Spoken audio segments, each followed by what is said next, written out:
Welcome to Josh Johnson Show. I'm Josh Johnson, joined by my co-host, fellow stand comedian Logan Nielsen. Logan, how you doing, buddy? I am doing well, man. How are you? I'm doing all right. So much has happened. Okay, so much has happened. You've also started every episode with that lately. You got a lot going on this last month. This last month has been a lot. A lot to experience. So Sally and I ordered food today. Mm-hmm. And I won't say where the restaurant is in case this isn't the restaurant's fault because we're still investigating. DoorDash itself is investigating, and then I'm holding my own investigation where I'm calling the restaurant at different times to make sure. I'm holding my own investigation.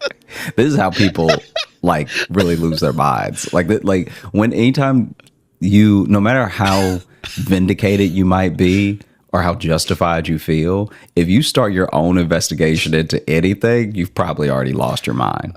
Yeah, no. Even if you end up being proved right, you do still have the shame of having to take all the yarn off the wall. Mm-hmm. You know, you have to take down all the safety pins. Yep. Still, you being like, "Whew, I got into this deep, huh?" Ooh. You have to take down the clippings from where you were wrong. You know, those clippings that just had nothing to do with anything. And you were just like, well, in Italy, the tomatoes are going bad. And it's like, okay, well, now. That's true. Every conspiracy theorist who does that, and if they are proved right, they have to go like, yeah, this whole branch over here, though, I was a bit off. I was a bit off on this over here. I did make a mistake. I am embarrassed about these strings over here. I'm a bit embarrassed about, but Robert Redford had nothing to do with it. I really went at him. I was going to take down Sundance and all of it.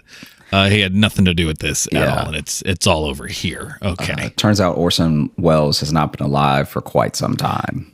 That's something, and honestly, you do just a tertiary search, you will find that. It's one of the first thing that comes up is his date of death, and I really, man, couldn't see the forest through the trees, but yeah, because he looks so much like the guy from Stranger Things with the beard. I just thought they were the same person. Yeah. So then I just kept digging.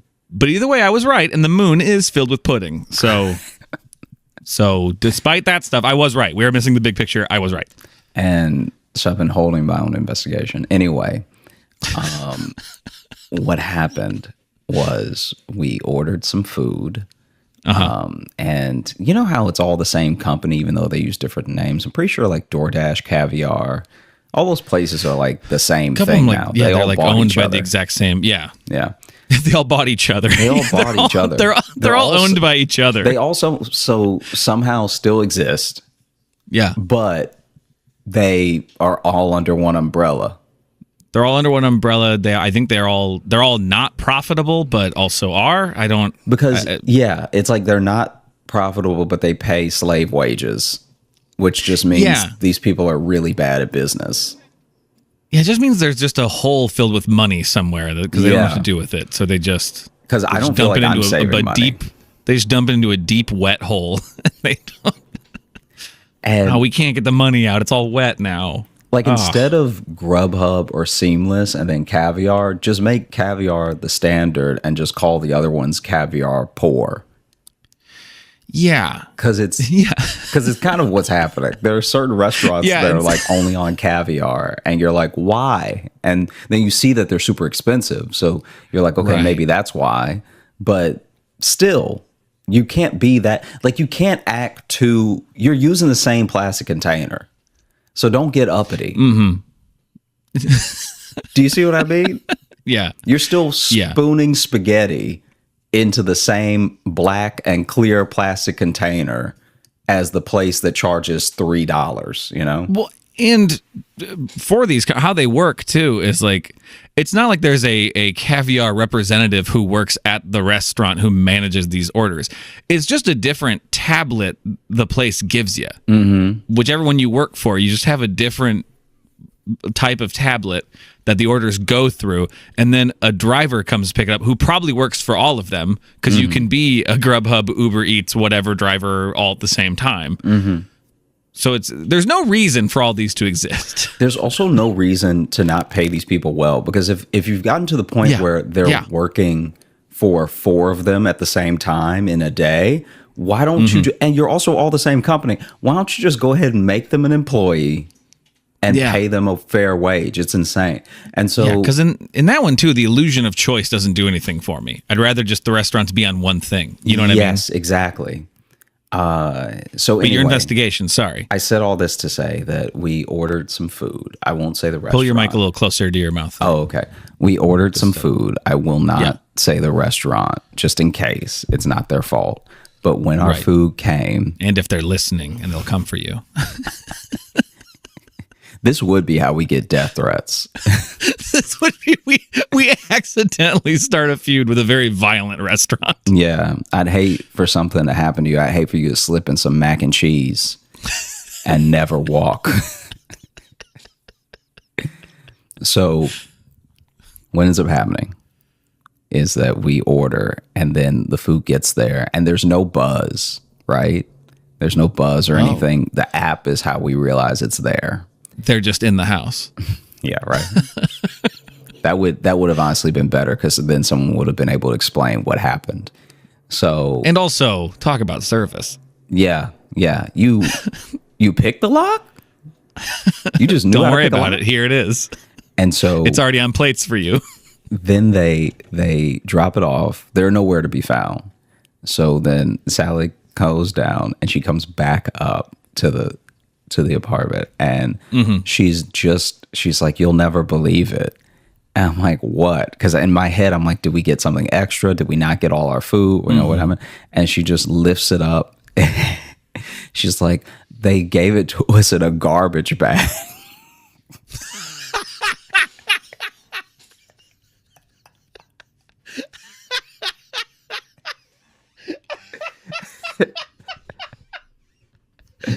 Here you go, eat your fucking slop, you monsters. Here you go. Oh, you want this? I'm sending you the picture piggy? right I brought now. it right to your door. Here it is. I'm sending you the picture. Oh no. This is untouched. I'm sending you the picture right now. Yeah, that's just a flaw. You can see the red band around. I think those are the trash bags we have. Yeah, me and Jess. they I are. think those They're are hefty bags. That is a hefty. What a way! What a way to insult somebody. Just like, here's your hefty bag full of food. Yeah, here you go. Here's your trash. Imagine someone just delivering it in a trough. That would have actually been less insane. Just an open bucket and everything's mixed up in it.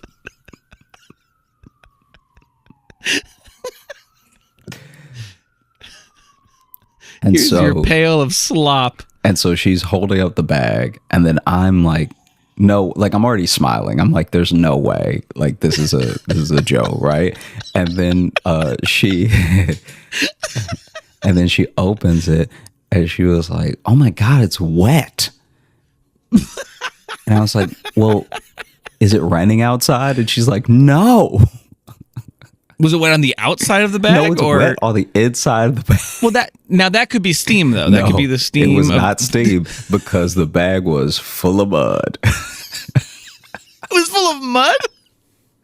So underneath, in the picture that I sent you, underneath the containers is just like muddy water. So unless they grab their fresh trash bag with their cleanest dirt in it, and then the food started to sweat. With their cleanest dirt in it.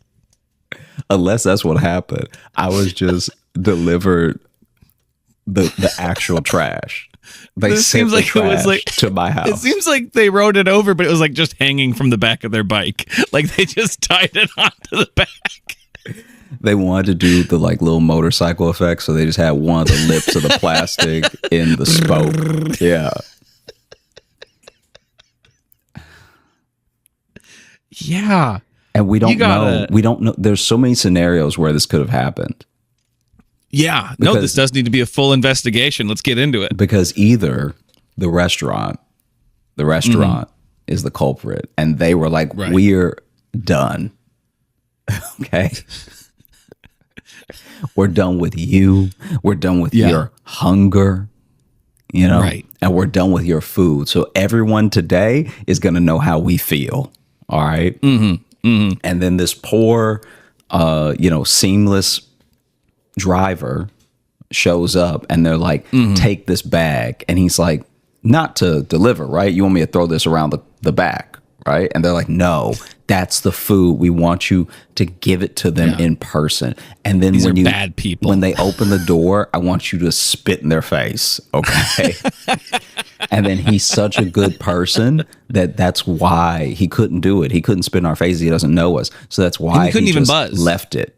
He just left it. He just left it and was like, I don't want to be a part of this, but I need my job, right? Yep. Yeah. That's scenario 1. Okay. Scenario 2, they gave the driver their regular bag with the food in it, and he was like, no, this is my last day. All right. And since there's no HR to call to yell at, I don't have enough coworkers to quit in front of, I'm just going to do it as a terrorist all day. I'm just gonna. Well, see, or alternate to that same scenario, but not so much out of spite. They were like, we have the food ready, but we just realized we're out of bags. Do you have one? And he goes, yes. Let me go look in my trunk. Yes. Let me go back home. Oh, here it is. And grab my trash bag that I've already started using. Here, I've had this in the trunk of my car. I had some wet shoes in it. Will that be okay? And they were like, sure, it's leaving. We don't care. It's your problem now. Yeah. Bye. Now, scenario 3 is much like your alternate scenario where the restaurant did not give him any bag. And so then he wanted to give us a bag because he was like, even though I'm delivering it to the location where they will no longer need a bag, maybe they'll need a bag. Maybe they're ordering this just to bring it over to a friend. So then they'll need something to carry it with. And they probably don't have bags in their home because who does that, So let me bring them a bag, even if it is a bit dirty. Scenario 4. Okay. The devil himself.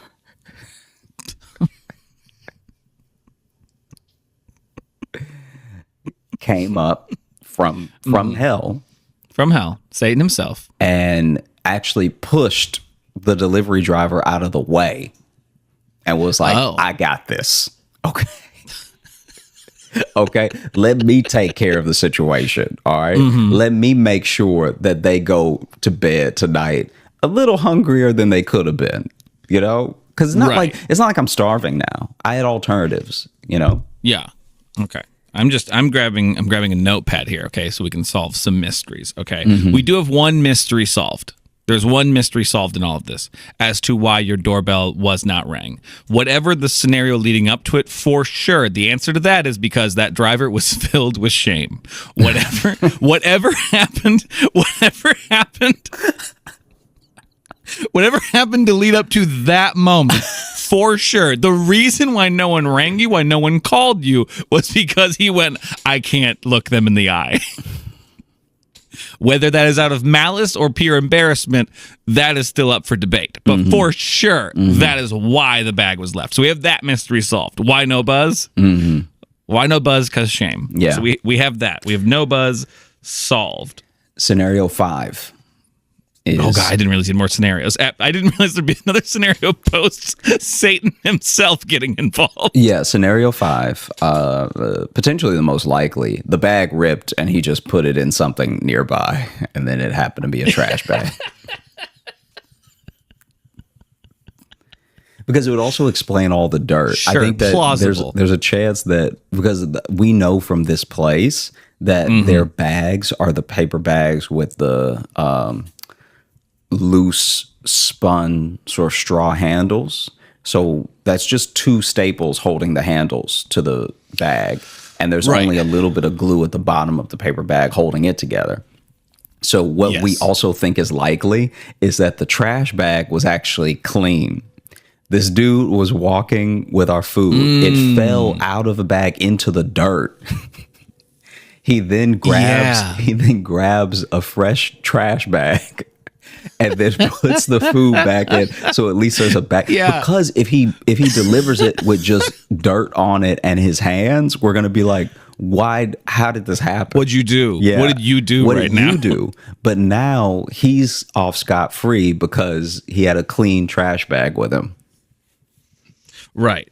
Mm-hmm. Yeah. Because that's the real question of this case. Actually, is at what point the mud comes into play. Yeah. That really determines who is at fault. You know what I mean? Yeah. Yeah, absolutely. Because I'm looking right now at my phone and I'm looking at the app for where we ordered, and I'm gonna triple check which one. I'm gonna triple check which, because there's multiple locations as well. That's also why I don't know if this is the restaurant's fault or if it's the driver or fate, whatever. Yeah. So what I'm gonna do, this may be completely unusable, so don't get too excited, but I'm gonna call them right now. Okay.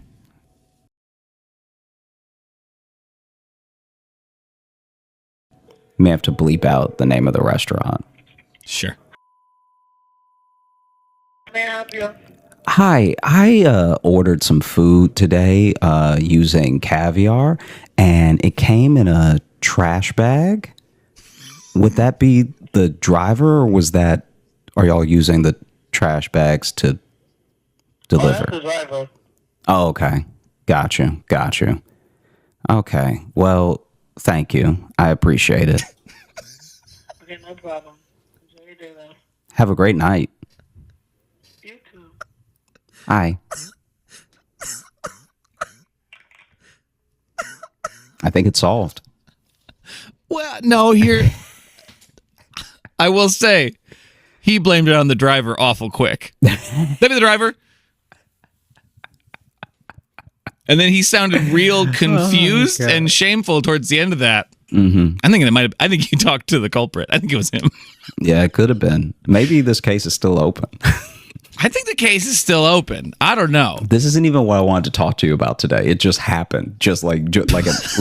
Oh, really? Like right before? Dude, yeah. Like I didn't even, there was a thing that I don't think I've ever told you about because I told Sally for the first time. Okay. So we're shifting to that. So let's just say still open investigation. Yeah, still open investigation. Look, I'm going to keep calling. We're going to keep calling. Telling them that this happened to me. Email us what you think happened. Yeah. Who do you think is to blame here? Yeah. Because also was this a trash bag already sitting in something at the restaurant, and they're like, oh no, we're out of bags, grab that. You know what I mean? Yeah. Or maybe they just saw our order. Scenario 6, they saw our order. It perfectly matched some food they had already thrown away. And so they were like, why not? Why waste food? There's people starving in other parts of the world. Yeah. Why waste food? No, that's the only stuff that's been in that bag. I mean, the bag was outside, but don't worry about it. It'll be fine. Why is it wet? Don't. Now you're being. Don't one worry of them. about it. Food. You cook. There's sauce and stuff. They'll be fine. They'll get it. Yeah, that's my new favorite thing. I had a friend. It didn't make any sense and it had no context to the situation. But someone had said something and she was like, "Don't do that. You sound like one of them." and it's like there was no thing to attach who's it to. Them? Yeah, exactly. There's no. You can't say you sound like one of them, and there's no them. Yeah, it was the perfect thing because there was no race thing to attach it to. There was no it was just such an insane response. Ooh, don't do that. You sound like one of them. It's like that's like the purest form of othering someone. Yes. Of like I'm not even giving you a group. You just belong to them.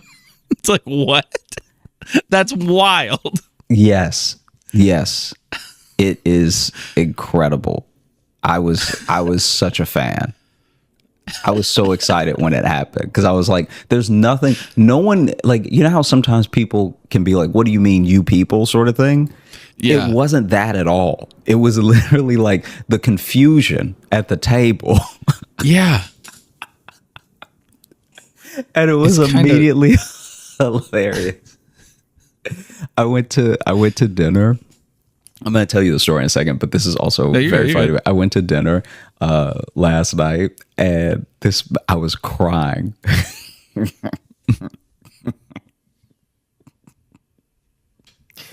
So I was out with friends, and one of my friends, his phone had died, but the bill came, and he was like, "What's the right?" Because I'm in cash. I do have my card, but I can just Venmo you.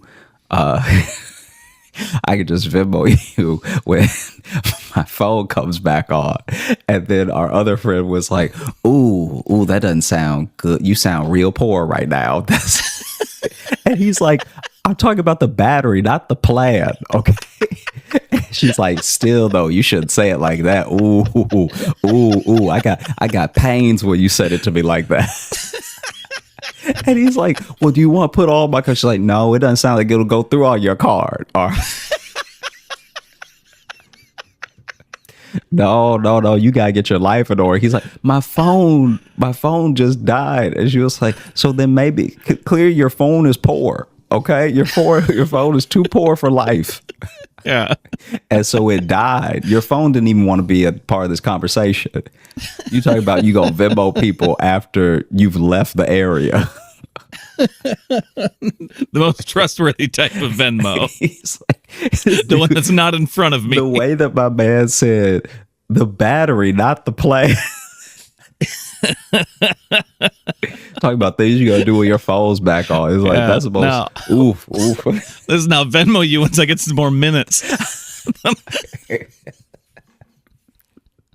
It's about to be the end of the month. Once it rolls over, I'll be able to send you that with that Venmo. What a because here's the thing. When I was in high school and college, I was very broke, and so I had a phone with minutes. And for anyone we all listening had phones to with this minutes podcast, back then, I think, right? Or not everybody. No. Okay, I did too. I guess. I mean, I didn't know there was another way. No. The way I didn't know we had now unlimited back is then. the way that people with money have always done it. That's true. That is a Just good so point. you know. Yeah. We were out here you used to be able to call minutes. and you could call a number to find out how many minutes you had, which would take like a minute. So you'd lose a minute checking your minutes. Also, the thing that really made me bad, and it evened out if the text was long enough, I guess, but every text message cost, and then you had to accept the deduction in minutes to read it. So then every text costs 30 seconds. It costs half a minute. So then, is that what it costs? Yeah. So then people would text you K, and it would cost half a minute. It didn't even take a second to read. My eyes recognized. I didn't even do any reading. My eyes recognized a letter, and I knew what it meant. Right. But yeah, to explain to our our younger listeners, back when I know every now and then we get kind of like back when phones were new, but we do get that way sometimes. But you used to have to literally. You had an allotted amount of phone time, not given to you by a parent or a guardian who said, "This is all you're allowed because I don't trust you." This is the phone gave you this. The phone company would give you an allotted amount of time. And if you went over, if you had a plan that allowed you to go over, that overage charge was usually wild. Also, your own money was your own money was your dad. Like, because if you had plenty of money, you either had a phone plan or you could buy so many minutes that you didn't think about it. Yeah, this is where the beginning of like burner phones were, because you could just buy a phone with a set amount of time on it, and then when you were done with it, you could just throw it away. Yeah, that's why those became popular. You could buy them in a 7-Eleven, use it for a couple hours, throw it away. When I was in high school, or maybe I was even in junior high, the first kid I knew to get a cell phone got a cell phone with minutes on it. And I don't know if his parents bought it, if he bought it with summer money from his summer job, whatever.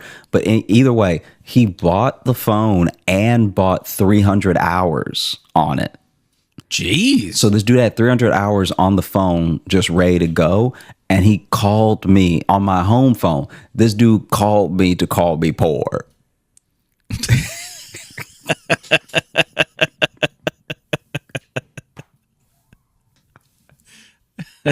This dude called me. This dude called my home phone. He called my house phone.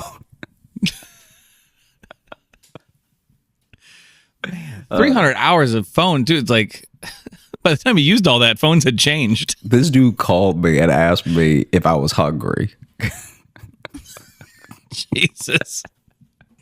This dude was a monster. Anyway, see, bullying, you had to be more creative with bullying back then. We didn't just have social media. We didn't have immediate access. You had to go through the work. And I shouldn't even, this is the thing. Okay.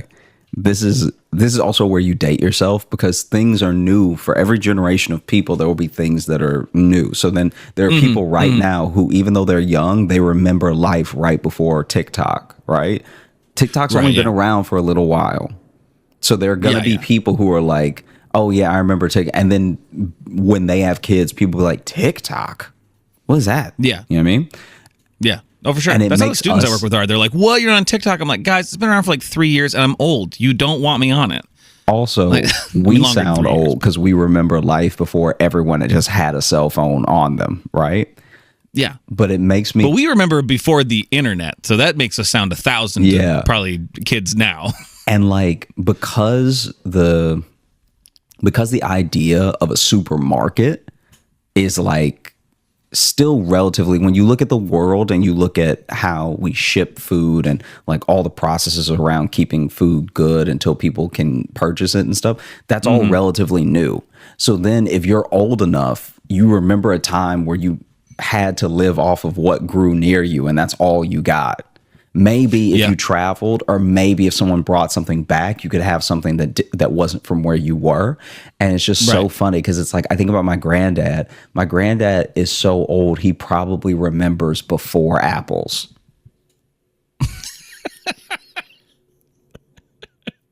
I could see people my granddad's age being like, I remember, because we even really eat apples like that. Because think about it, like it was specifically where you were, and it's what you had, what grew near. Exactly. Yeah. So it's like there are people who probably had their first apple thinking they could just peel it like an orange, be like, it's not coming off.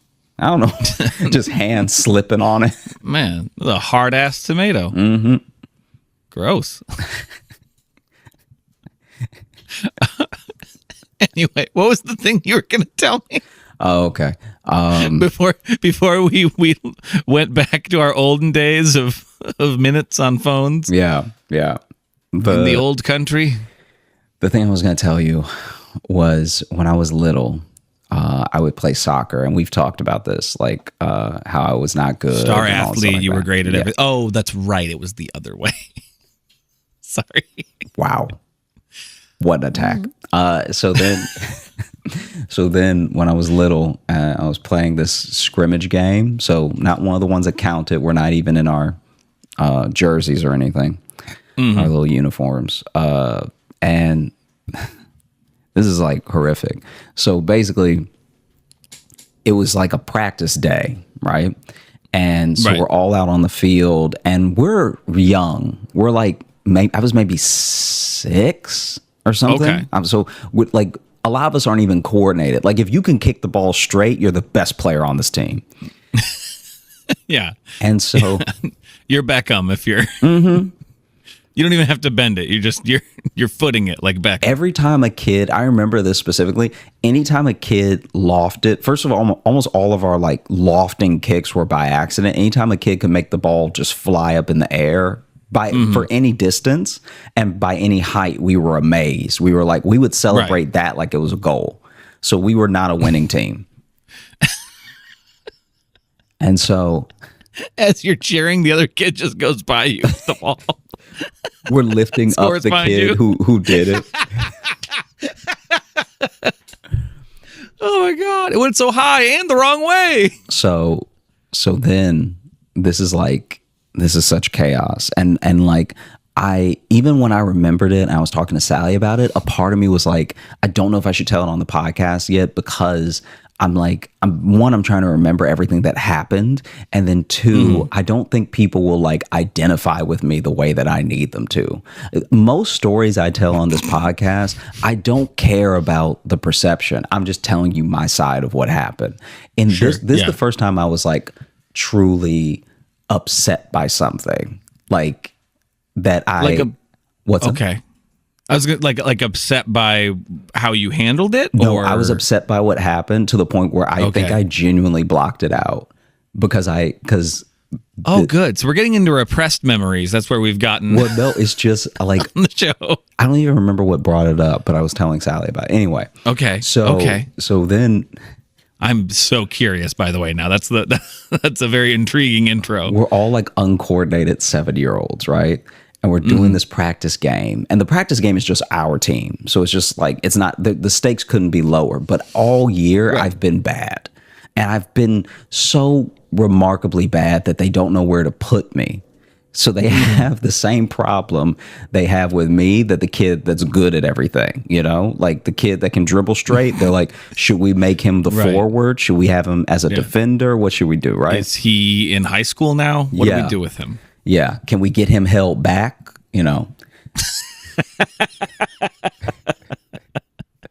We either got to hold him back or we got to launch him forward. Yeah. Yeah.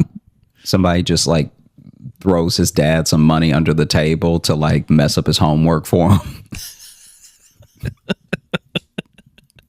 We got to keep him to teach the other kids. Yeah. So anyway, in the game, this kid had brought his dog, right? And the dog has been asleep for almost all of practice, just chilling, right? And it's like it's a fairly big dog. And then but it's still like, it's not like an old dog, but it's like puppy age. I can't remember what the breed was, but it was like medium size to say it was a puppy, Okay. And been sleeping, been a good dog the whole time. Anyway, this is also a time where you got to think about how you're coaching kids who don't understand real plays. You're just trying to get them to do their position. Yeah. And to stay in a general sense of where they're supposed to play.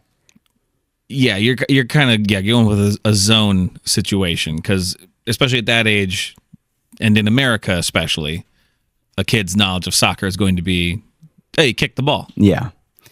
And it comes to you and you kick it. Yeah. That's kind of, and again, so I know it's different in Europe. That's how we view it here. And so for me, what ended up happening was there was a kid from the defender's position that was dribbling the ball towards me, and I should go back slightly. I'm goalie this time. Oh, okay, you're goalie because they were All like, right. He's not fast. He'll have an asthma attack, right? He cannot kick the ball straight, but maybe straight isn't what we need. We just need it out of the way. and so maybe he'll be a good goalie. That's literally he finds a way to get hit by stuff. Yeah. Let's put him there. Yeah. He's been hit by the ball in the face a lot. I don't know how it finds his forehead, but let's use that face to our advantage. And I'm even excited because I'm like, this is my chance to prove myself, Yeah. This is my opportunity. As you're standing there bleeding. Yeah. This is my opportunity. Finally. I'm going to be good at the sport. Because remember, I told you before, it's like I kind of wanted to be like that sport, like that athlete, Anyway. Still kind of do in a little bit. All right. Just saying what we cover on this show, your endeavors. So you have dreams of becoming a very buff ninja. That's what it seems like. So the kid is dribbling from the defender's position at me. So he's coming at me for a while. And so many, because he's not fast. So many things are going through my head. Like so many thoughts. Like, okay, I got my eye on the ball. I know which kid has it. He's not passing. So it's not like I'm going to get, and also, I think they were trying to teach us offsides at that point. So then there really wasn't too many people ahead of him to try to pull him off sides, if that makes sense. Okay. So it's really just me by myself on this entire side of the field while he's coming and the other kids are running. And so I'm like, okay, I just got to stay calm. All right.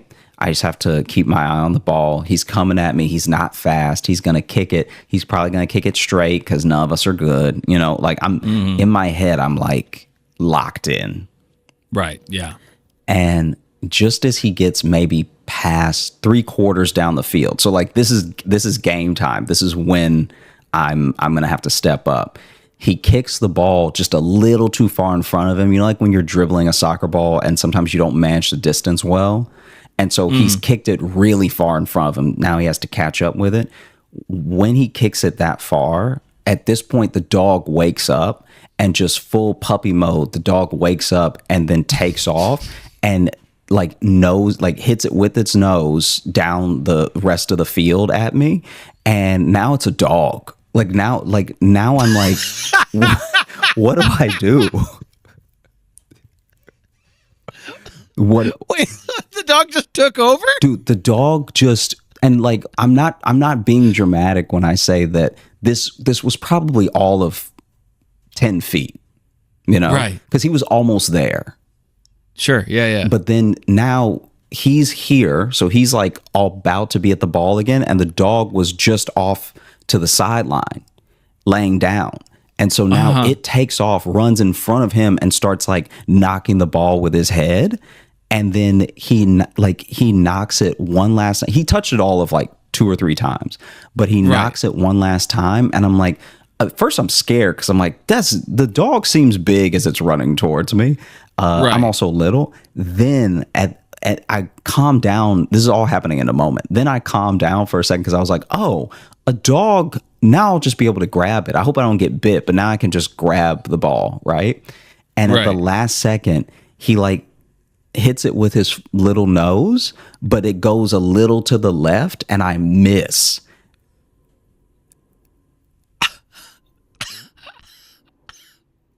And so technically the dog scored on me.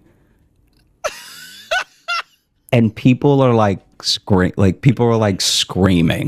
They're like, oh, it's like such a funny, and the kids run up to the dog and they're like, and the dog's excited and he's like hopping and stuff like that. They pick the dogs up on his shoulders. Dude, they carry him off the field. It was like a full, like kind of like an Air Bud situation, except there was no stakes, It was 100% Air Bud situation. I think they even did a soccer one with Air Bud. And we always celebrate Air Bud, but we always forget the kid that he scored on. That just really wanted to have his own moment. Yeah. No, Air Bud gave full competing teams just mass depression. Like, I don't think I was so upset. I was like so hurt because I played it back in my head a bunch of times because I was like, there's no way I missed that.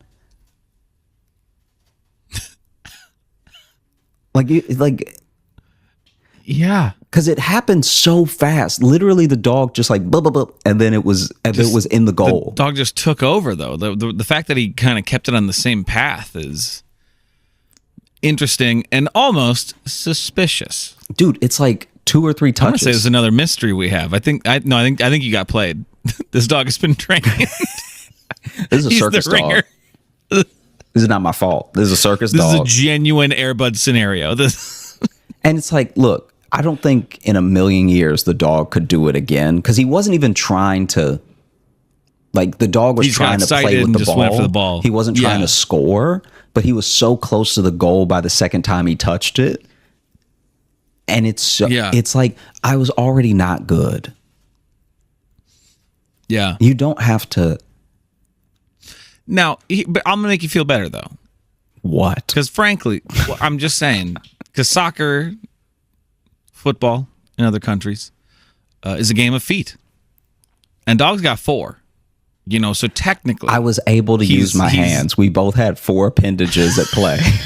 I'm just saying. He's actually, he's over equipped. We both had 4 limbs to work with, and. No, listen, it's embarrassing, and you should be embarrassed. But it's also like I'm trying to make it.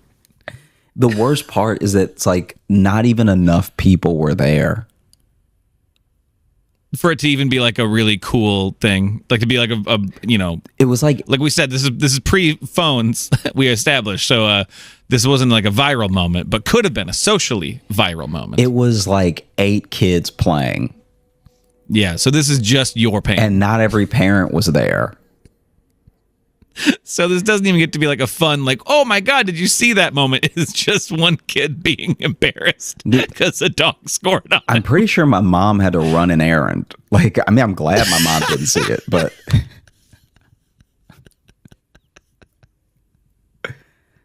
No, you just didn't see her sneak out. And she was like, ugh. Ooh, I'm gonna come back at 5 because Come back after all the other kids have already left before I pick him up. yeah. Wow.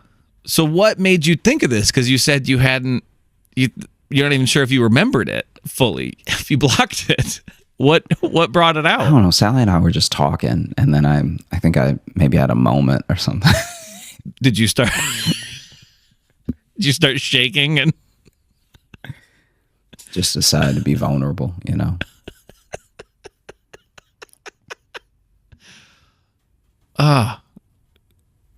Was that your last day in soccer? Nah. I didn't stop doing soccer till I was like 13. Okay. So did it push you forward? It made you angry. Oh, it made me angry. It didn't make me better.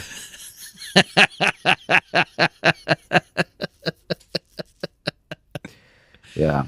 Wow. Yeah, no, it was bad. Yeah. Well, I can say that is a unique thing. I've never been scored on by an animal, I don't think. So that's a unique experience. You got that going for you. Mm-hmm. Yeah. Okay.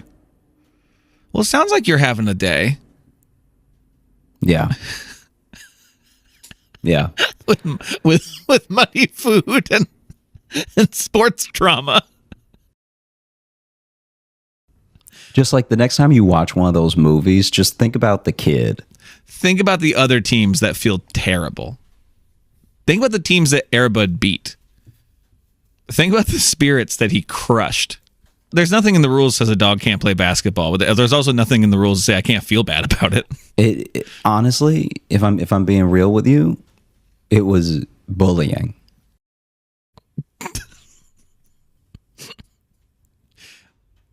It's just let your dog be at home. It was sleeping anyway. Right. Keep your dog, get your dog off the grass. You know what I'm saying?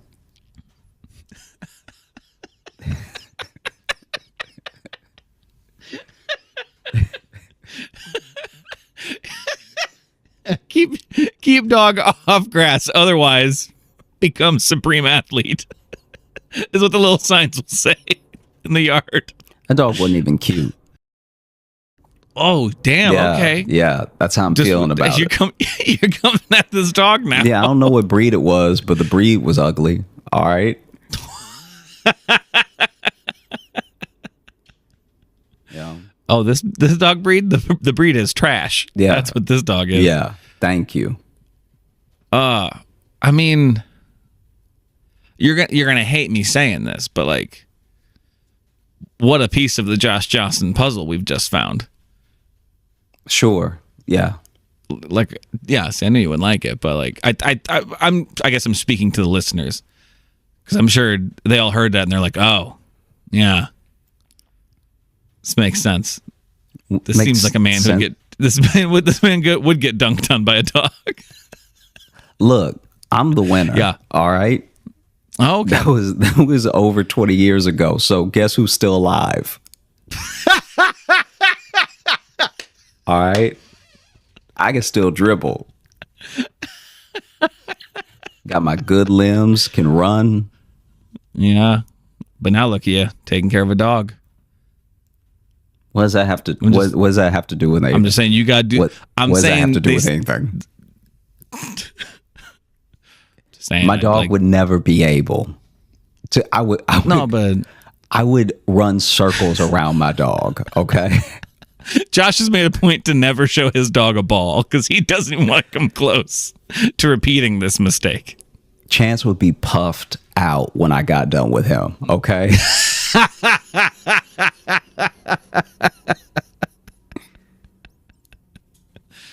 Oh, goodness. Mm-hmm. How does it make you feel to relive that memory, to have it back?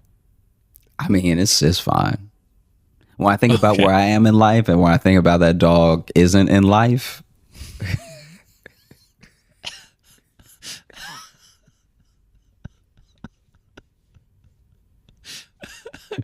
Hard cut to Josh being heckled in a comedy club by a dog. There's a whole litter.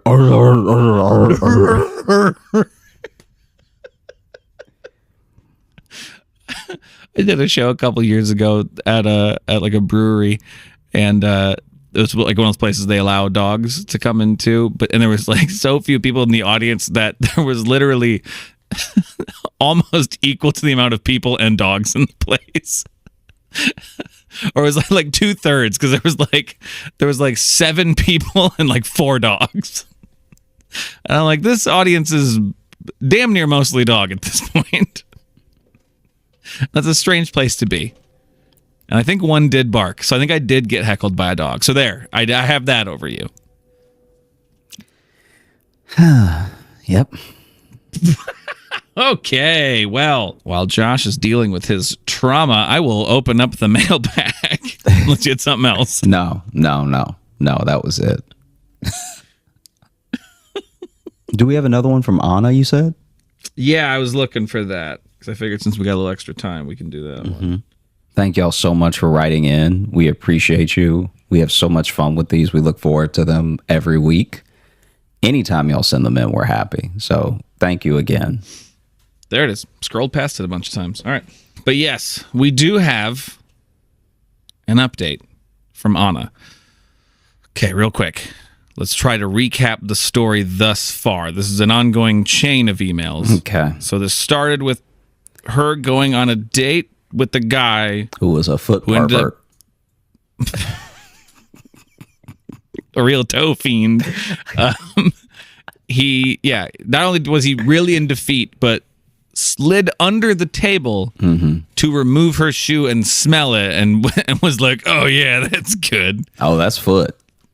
That's foot. And then I believe that tickled her foot, so she kicked him in the head? I think in the face, maybe? In the face. Kicked him in the face, which I believe also knocked over something on the table and fell on the table next to them. Made a big production of the fall.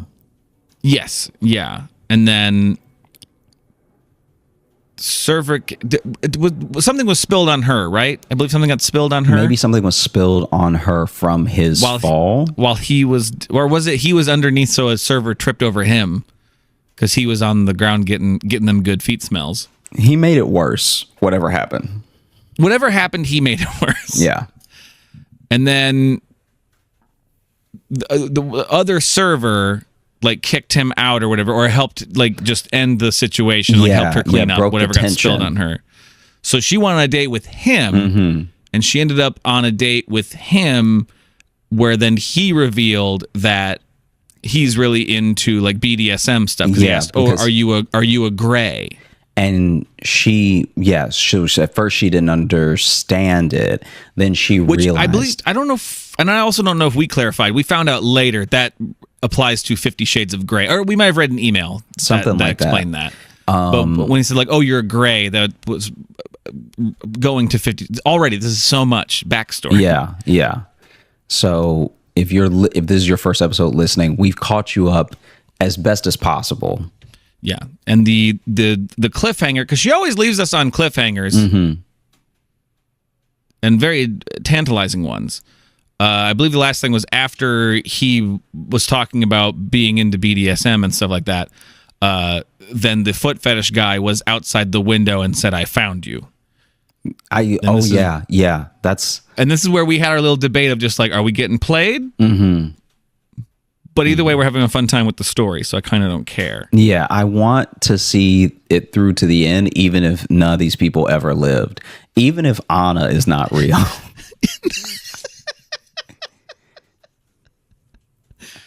Okay, and this one I like too. This one is titled "The Showdown." Is how this one is titled. Okay, but this is from our friend Anna. Hey guys, you said you never heard the expression "gray" before. It's apparently used in dating apps as a slang/short for being dominant. The word refers to 50 Shades of Grey. Some people just use a gray picture and that's it. Oh, just a gray picture. Interesting. I want to give you some context. As you know, Sweden is a small country. The population of New York, they're out of Sweden. That's just W. As you know, Sweden. Small country. Anyway, this has nothing to do with that. Never been. Want to go? As you know, Sweden is a small country. The population of New York City pretty much amounts to the total population of Sweden. In the capital, there's about 1 million. In the actual city center, the number is about 400,000. In most cities around Sweden, all restaurants, clubs, cafes, and most fun stuff is situated in the city center. So if you want to find someone, it is possible, but statistically not likely. In my case, I was ratted out by one of two people that knew where, what, when, and who I was seeing that night. Wow. After I left the gentleman, this has been the code name for the foot fetishist. Mm-hmm. After I left the gentleman on the floor of the restaurant, I actually thought that I would never hear from him again. I'd only given him my business card, so he didn't have my private number. It'd be very funny if his name, like, we nicknamed him Tony Two Toes. You know, he Tony Toes? Yeah, he loves feet because he doesn't have all his, you know.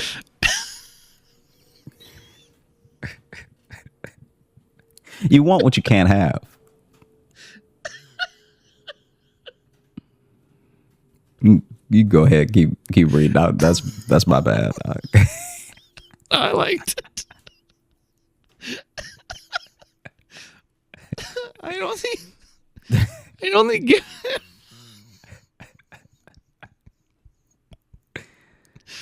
Because now I'm just thinking of a guy who has no toes, and he just really wishes he had. Yeah.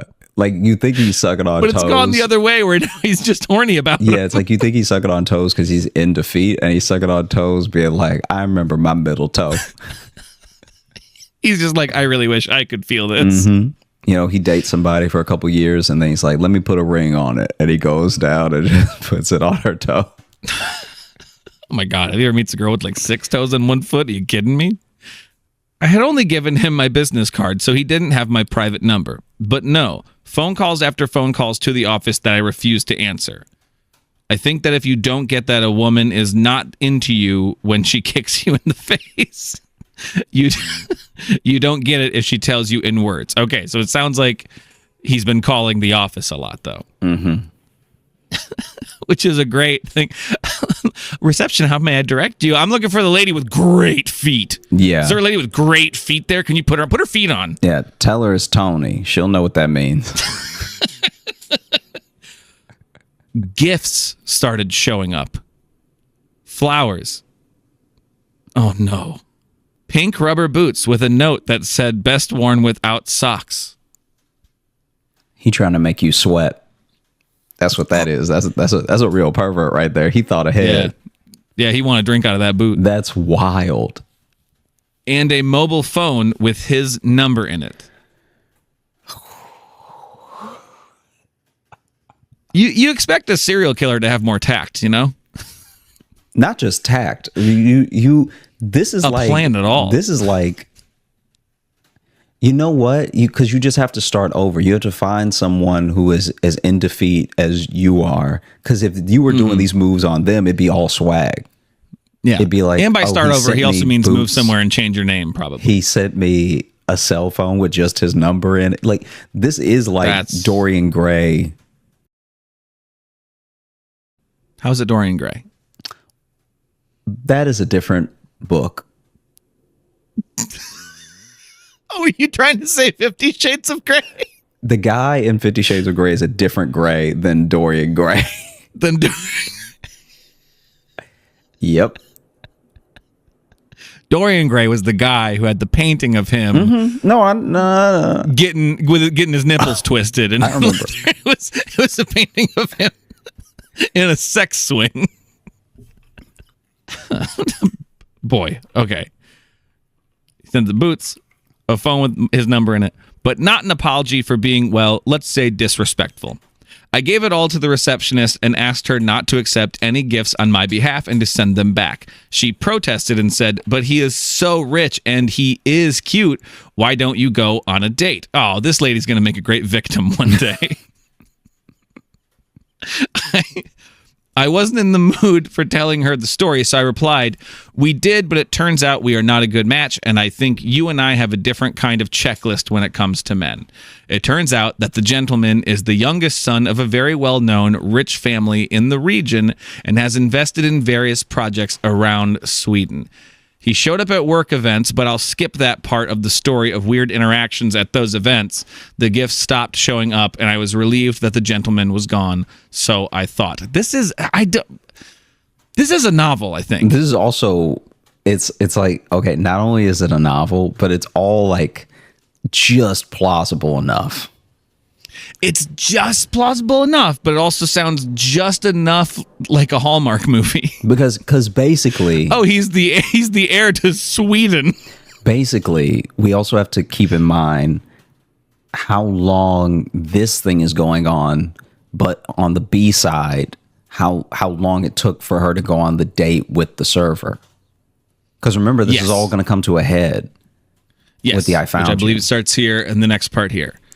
So yeah, there's a whole side plot with the gentleman that like we're kind of just being privy to right now, and she's also not telling all of us again. Also very good with cliffhangers, which is what makes me think that Anna might be a writer. Just being suspicious.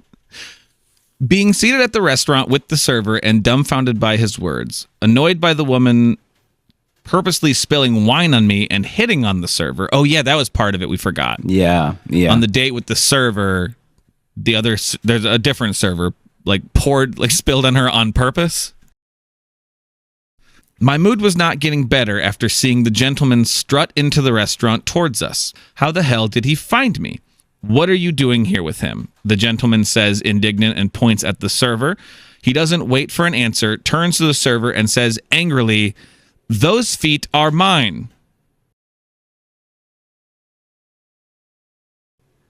Remember that the gentleman is not low-key. Oh, no shit. The restaurant quiets down and someone whispers, "Did he just say feet? He's so fucked," followed by some giggles and chuckles. The server folds his arms and looks at me expectantly. I'm now fantasizing of how I drop kick the gentleman, but of course I don't do it. Oh, well, why stop now? You've already kicked someone on a date. Yeah. You kicked him. That's right. You've already kicked this man. I see the gentleman's mouth moving, but I'm not listening. How did you find me? No answer. I was not holding back at all. I'll refrain from using the same words here. Through my teeth, told him that I'm not an object and can't be bought. I won't allow him to treat me disrespectfully any way he wants, whenever he wants, and especially sniffing my shoes in restaurants. I'm not laughing at the sentiment, but closing a sentence like that is funny. People around us laughed, and someone made a puking sound, and someone booed. The girl in the group of university students cheered me on, "You go, girl," and fiddled with her phone. I glanced at the server and noticed that his eyes were glazed. I finished it off with, "I'm not interested in you whatsoever and never will be, so leave me the fuck alone and get lost. But, you kept the gifts, so I thought, we had a thing." It turns out that the receptionist had kept the gifts for herself and had led the gentleman on to believe that I kept them, and to redeem herself to the gentleman, she had told him about my whereabouts. She can see my calendar at work, and so she checked it. At this point, the woman comes back and yanks the server's sleeve. To me, she says, "Take it outside. You bothered the other guests." I pierced her with a glance and said to the gentleman that lingered, "You got 1 minute to leave, and if you don't leave me alone, I'll get a restraining order, and from there on, I have the right to protect myself. Do you understand? Kicks are a-comin'." The gentleman limps away like a sulking toddler. I turned to the server and followed the feeling that I had during the date. "So, when are you going to tell me what's really going on here?" His smile stiffens a bit and he says, "I guess we gave us away, huh?" The server pulls the woman towards his side with the arm around her waist. He winks at me and continues, "We have checked you out and we agreed that we want you to be our dominatrix." People gasped and started mumbling. I noticed that some of the uni students were filming and giggling. "We, as in dating?" I asked, wanted no misunderstanding. "We, as in common law wife. Yeah." The disappointment of being kind of played by the server and this woman, the lingering anger from the showdown with the gentleman made it hard to collect myself. Knowing that the server and the woman had turned are turned on by my domination and telling off of the gentleman, I decided not to reward them by lashing out. So I did my best to compose myself, and as cold as ice, I said, well, thank you for clarifying that. You have the right to live the way you want, but I'm one man at a time kind of woman, so thanks, but no thanks. Well, technically, there was only going to be one man. Yeah. Not a split hairs here. I wish you the best in all you do. I'll take my leave now. Have a nice evening. I grabbed my purse and left, and as I did, I heard the server and his woman blame each other for me not agreeing to their proposal. It took some time for me to let it go and laugh about it all, and I somewhat do have trust issues. But it is a hell of a story, huh? Take care and stay cool. Love.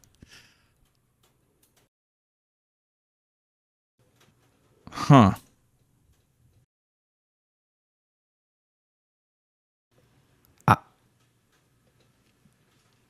Yeah.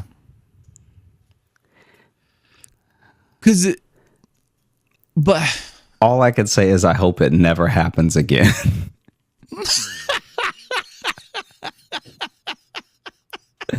Wow. Huh. I might have to make just like a mini episode. It probably wouldn't even be a mini episode; it'd be a whole thing. But of just those 3 emails together. Yeah. Just for the full story. Honestly, what we should do is cast it. Make a little radio drama out of it. Yeah, we should cast it and then do it. Do that one as well as the porta potty one.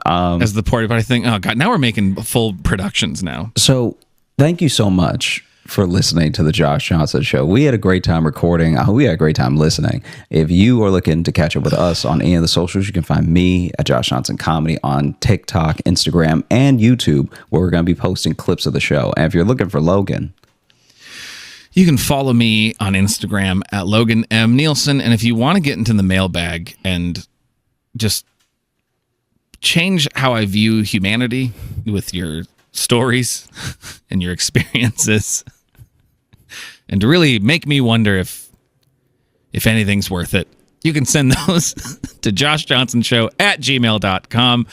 You can also leave us a 5-star review on Apple Podcasts, because we read those in the mailbag as well. And if you're looking for bonus nonsense from us, such as bonus podcasts and videos and replays of our virtual live shows, you can get those patreon.com/Josh Johnson Show. We have a bunch of different tiers. And speaking of virtual live shows, we have one coming up. I believe it is November 27th. I believe that is the date. That last Sunday, it is November 27th, 6 p.m. Eastern Time. We'll be doing another virtual show. So tickets will be in the episode bio underneath and in our social media bios and all that jazz. You should come join us. We always have a great time. I showed a bunch of haunted dolls in the last one, so who knows what could happen. It's a big crazy time. a lot can happen. A lot can happen. Who knows what weird people we've dated will just suddenly show up and cause a scene. Oh, wow. I hope not. If in my screen one of your exes just walks in. Well, we hope you have a great rest of the week and a wonderful weekend.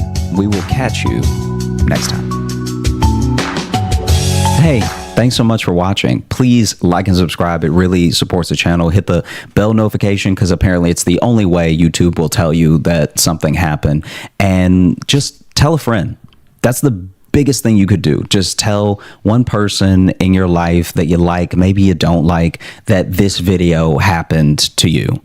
We release the podcast every Thursday on all the podcast apps, so you should find us there and subscribe on those and comment and leave reviews and whatever on all of them. And also, if you want bonus stuff, you can join our Patreon, patreon.com/Josh Johnson Show. We have bonus podcasts and videos and stuff there, and we'd love to see you. You've seen him all over the Daily Show. You've seen him on YouTube. I want y'all to put your hands together, put your hands together, put your hands together. Give it up for Josh Johnson.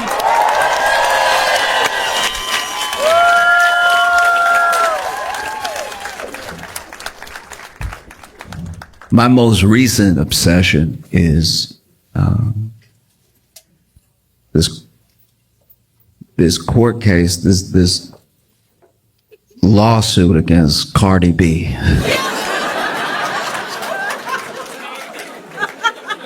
All right. If you're not familiar with Cardi B, Cardi B is a rapper, and she is also a national treasure. Cardi B is incredible, and this case is pretty wild. Basically, what is being alleged in this case is that Cardi B assaulted a security guard. It's alleged that Cardi B assaulted the security guard, and you hear both stories throughout the case. The security guard's story is that she was at work, securing the building. And then Cardi B walks in, and then she's like, "Oh, Cardi B." And Cardi B didn't seem to like that she was approached, that Cardi B was like, "What are you doing right now? Why are you in my face?" And that Cardi B got nasty with her very quickly. And so they were in the elevator together, and she said that she followed Cardi B out of the elevator to clear up any confusion. I don't know if it was to apologize or anything, but she admits that she did follow Cardi B into the elevator and out of the elevator.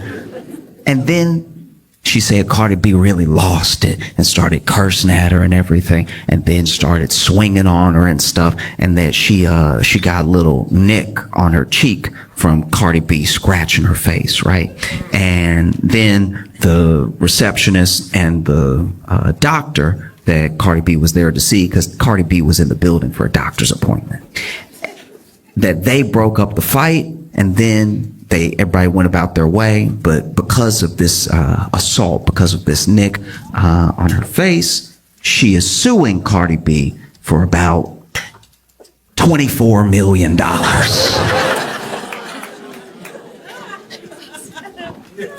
I'll tell you right now, for $24 million, Cardi B could cut up my whole leg, okay? If Cardi B chopped up my leg and gave it back to me in a bucket, I would be like, "You'll be hearing from my lawyer."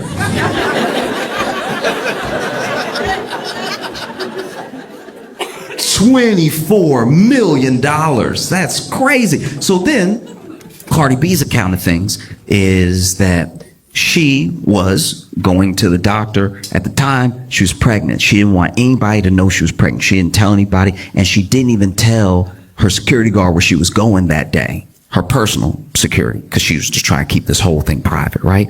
And even the doctor's office had blocked out time just to make sure they didn't have other clients coming in back and forth, and Cardi B was going to be the last appointment of the day, right? So Cardi B shows up to the building, and then immediately she hears Cardi B, and so already that's not ideal, right? Like that could happen at any time. Cardi B is very famous, but then she is getting in the elevator, and then she notices the person who screamed Cardi B got in the elevator with her and has a phone in her face, and so she goes, "What are you doing? Aren't you security?"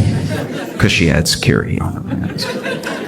And then she's talking to her while she's in the elevator, and then she exits the elevator, and she says she can still feel this person behind her. So then she turns around, she's like, "Hey, what are you doing? Why are you recording me? You gotta get out of my face. I'm trying to go to the doctor." And then that's when the person who was recording her, the security guard, got real angry and was like, "I could do what I want. It's my phone. This is my building," which is a misunderstanding of what security is.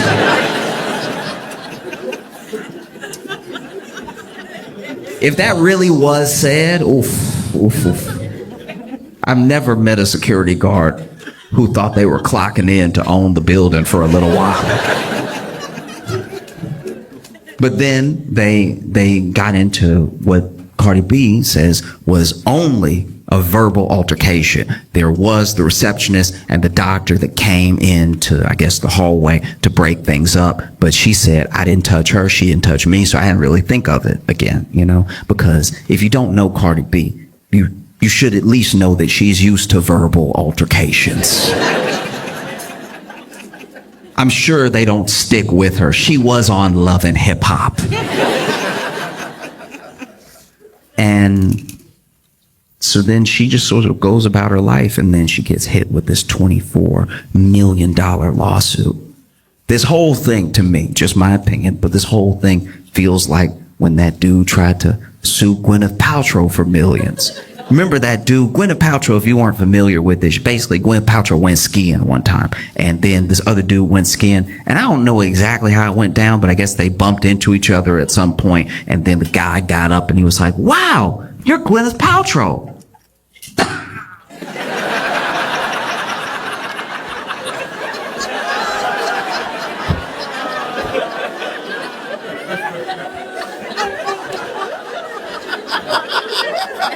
Oh, I'm ruined.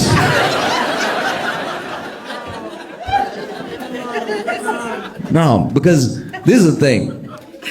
Coming after Cardi B seems like kind of easy in a lawsuit like this, just because she was on shows like Love and Hip Hop, and in Love and Hip Hop there's a lot of this. In Love and Hip Hop, whether you're watching Atlanta, Hollywood, New York, there's a lot of almost fights. You know what I mean? Usually it is stirred up by the producers. They get everybody nice and drunk, and then they're like, hey, you won't believe what she said. And then they always believe what she said. And so, you know, Cardi B's been known to pretty much never back down. In fact, there was this old case. I don't think anything ever came to it in like a court sense, but Cardi B was doing I think it was a festival, could have been a concert, and somebody threw something on stage. You know, somebody threw like a water bottle, and this has happened a lot in like the past. I don't know, people lost their minds through COVID and everything, and now people sometimes even feel themselves throwing something on stage. I don't know if it's like to get a reaction out of the performer, and every performer has a different reaction to it. There are some people who, as soon as something gets thrown, they walk off stage, show's over, and they don't even try to continue. There are some people that try to dodge it, act like it didn't happen. There are some people that try to dodge it and then try to find the person who did it and get security to kick them out and everything. Well, basically there was a time where someone threw a water bottle at Cardi B, and I believe she dodged it, but she must have seen who did it, because she immediately threw the microphone at them.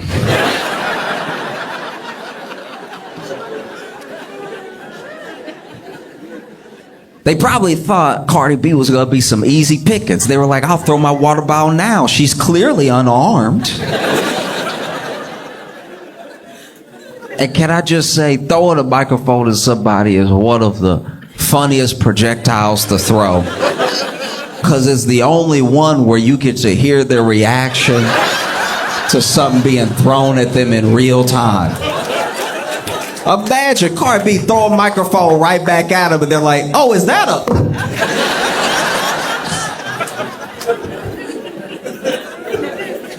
Last thing the crowd hears before the show ends is, whoa, watch out!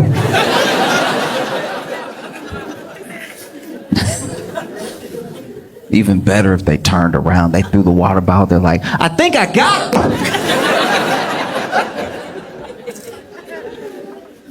And so, well, they had this court case, and I don't know. Cardi B better than me. If I were me, I'd be losing my mind right now. $24 million for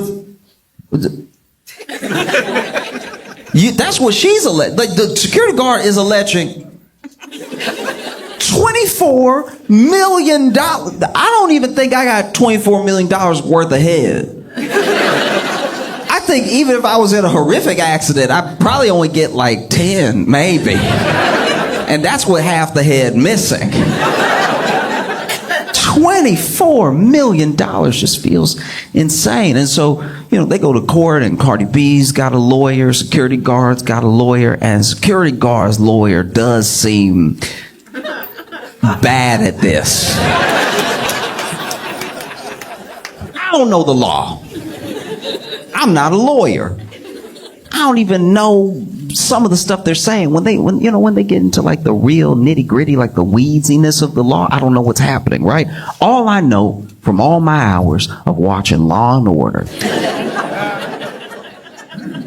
is that if you're a lawyer and you're talking in court, you're talking, right? And then the other side keeps saying objection, and then the judge keeps saying sustain, you're not exactly doing well.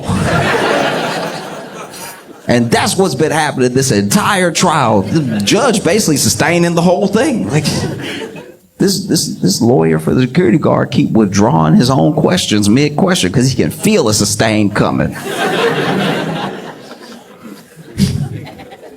And like some of the questions don't have anything to do with anything. It's one thing if you're badgering the witness or you're really trying to like rile them up and get them to admit something, you try and catch them in a lie or something like that. It doesn't even feel like that's what's happening. This dude will just be asking questions that have nothing to do with anything or the case. It feels like he's just a Cardi B fan.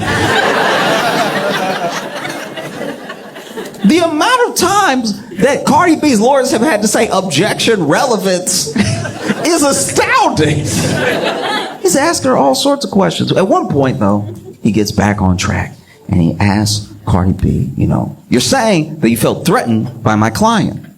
The security guard says, client, you saying you feel threatened by my client. I'm wondering why you feel so threatened. What was the issue? What was the issue? And then Cardi B says, I was pregnant and she's coming at me. I think she wants to beat me up and I'm pregnant. Hello?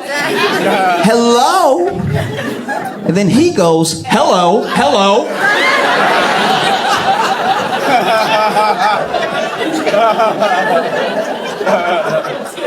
Hello, I'm here. And that's when it occurred to me that maybe what's happening is that this security guard's lawyer, maybe, just throwing it out there, potentially has never met a black person. I think if you've never met a black person in your life, and your first black person is Cardi B, that's a bit of a crash course. That would be like if I never met a white person in my life. Never met a white person, never talked to a white person, didn't even see one in a movie. Never met a white person. Then my first white person ever was Bill Nye the Science Guy.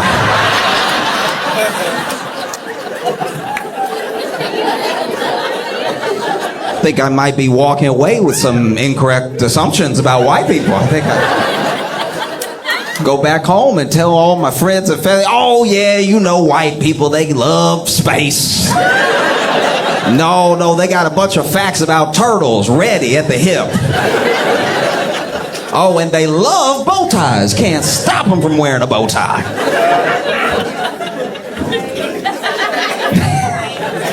The only time I've seen something like this exact moment, this type of thing, this like misunderstanding in that way, was on a TV show called To Catch a Predator.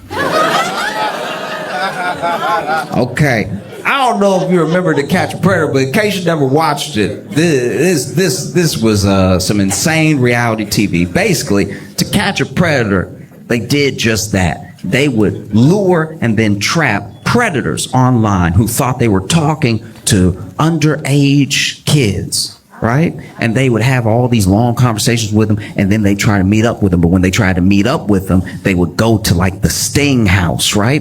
And at this house, they would show up thinking they're meeting this underage person. Turns out they're meeting Chris Hansen.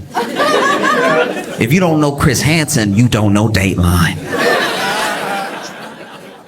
All you need to know about Chris Hansen was he was the To Catch a Predator. Oh, you would hate to see Chris Hansen coming if you were a predator. And so they would lure these predators to this house. And then especially season 1 was like no other thing. Season 1, when people didn't know what was happening, that was some of the wildest television I've ever seen. Because they didn't know who Chris Hansen was, all of them. Some of them did, right? But most of them did not. And so they'd show up to this house thinking that they're going to meet this underage kid. And they might even call out a name or something. Then Chris Hansen would walk in. Chris Hansen walk in holding some papers and everything. Now, because they don't know who Chris Hansen is, they think maybe this is the person's dad or something. So they immediately, they feel caught, but they don't know how caught they are. Right? So then Chris Hansen would walk in and be like, "Hi, how's it going?" And then he'd tell them to sit down, and they always sat down. Chris Hansen would sit them down, and then he'd ask them what they were doing here. And they'd try to come up with some sort of lie on the fly or something. And then he would ask them how they know this underage kid. And they'd try to come up with some lie on the fly, something like that. And then Chris Hansen would be like, "Oh, that's interesting because I have the transcripts of your conversation." And no matter what color they were, you watch the color leave their face. And then Chris Hansen would ask them what they meant by certain things in the transcript of the messages and stuff, and these people would just sink. They were just terrified, devastated, right? And then Chris Hansen would be like, "Okay, all right, you answered all my questions. You can go." And even the predator would be like, "What? Really?" Like, yeah, you can go. You can go. And they'd be like, "Oh, okay. I mean, I thought my life was ruined or something. All right." And then they would get ready to walk out. And when they walked out, they were immediately tackled by the local police department. And not just tackled, like properly football tackled. This would have been unnecessary roughness in the NFL.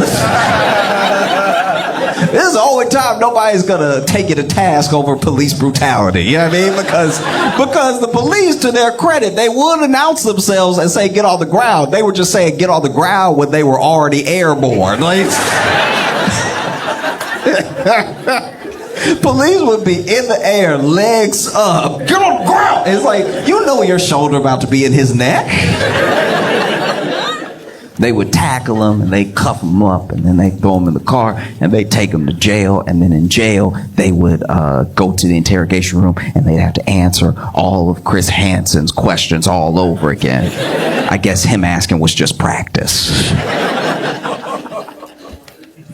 And there was this one time where this guy comes in, and I don't remember what season it was, but this guy had a very interesting aesthetic. Like he was white, but he had a very like Vanilla Ice vibe to him. You know what I mean? And so he walked in, but when he walked in, he was like.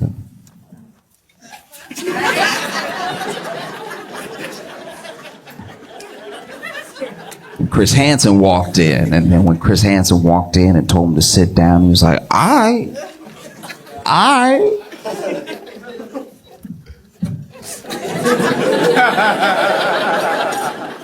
And then Chris Hansen does the thing that he does. Asks him why he's there. Asks him why he's been talking to this underage kid and everything. And then a thing I forgot to mention before that also happened in all the episodes was when Chris Hansen finally announced himself, where he was like, "I'm Chris Hansen with NBC's To Catch a Predator." Cameras would come out from all these different rooms, right? And it was always, without fail, too many cameras. It was always a number of cameras where I'm like, there's no way all those cameras on. There would be people with cameras in the hallway because they couldn't get in the kitchen, just lifting the camera up. Be way too many cameras. And so then the cameras roll in once Chris Hansen announces himself, and then this guy sitting there pulls down his cap a little bit and says to Chris Hansen and all of the cameramen, "I'm not really trying to be on TV, you feel me?"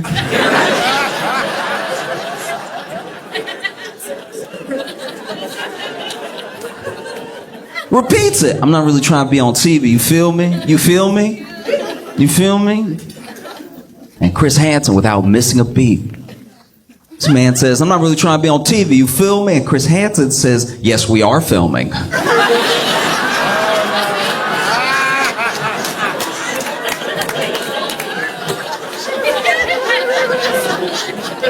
And I haven't seen such a misunderstanding until the security guard's lawyer says to Cardi B, hello? Yeah, I'm here.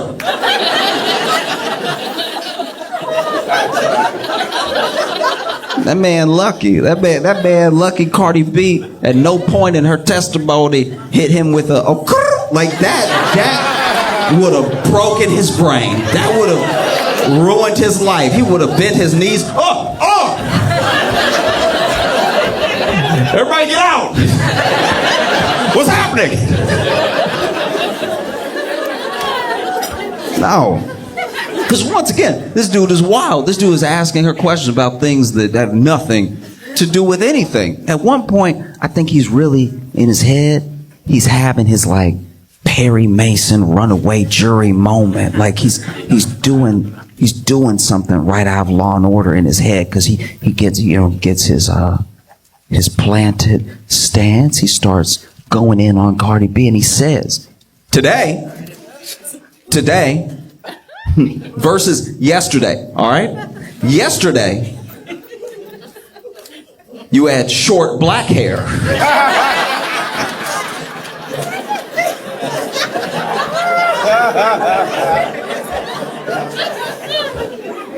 Today, it's long blonde hair. 2 days ago, it was long black hair. Which is it? I don't know why he thought he had her. That was incredible. I don't know what I think he expected Cardi B to be like, I don't know. Oh no. What's happening?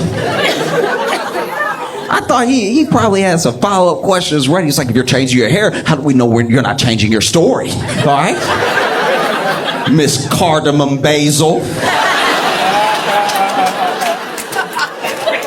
If that is your real name.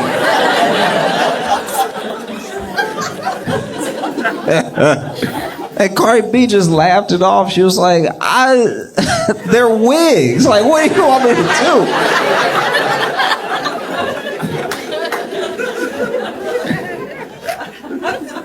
And then, he gets into the stuff that's more relevant to the case, and he's trying to grill her back and forth with question after question after question. And he finally gets to this point where he's like, why did you feel threatened? She says the pregnancy thing and everything. But he's like, you said yourself that my client is about your height. Why would you be intimidated by her? And then Cardi B goes, yeah, I mean, she's a little bit taller than me, but she's bigger than me and everything. And I don't know what she wants to do. Now it seems like this person wants to beat me up. I don't know. Like, I don't know if they went from wanting a picture to beat me up or just wanted to beat me up and record. I don't know what's happening. Right. And so then this guy goes, why are you so intimidated by it? You're saying that she's bigger than you. What makes you say that?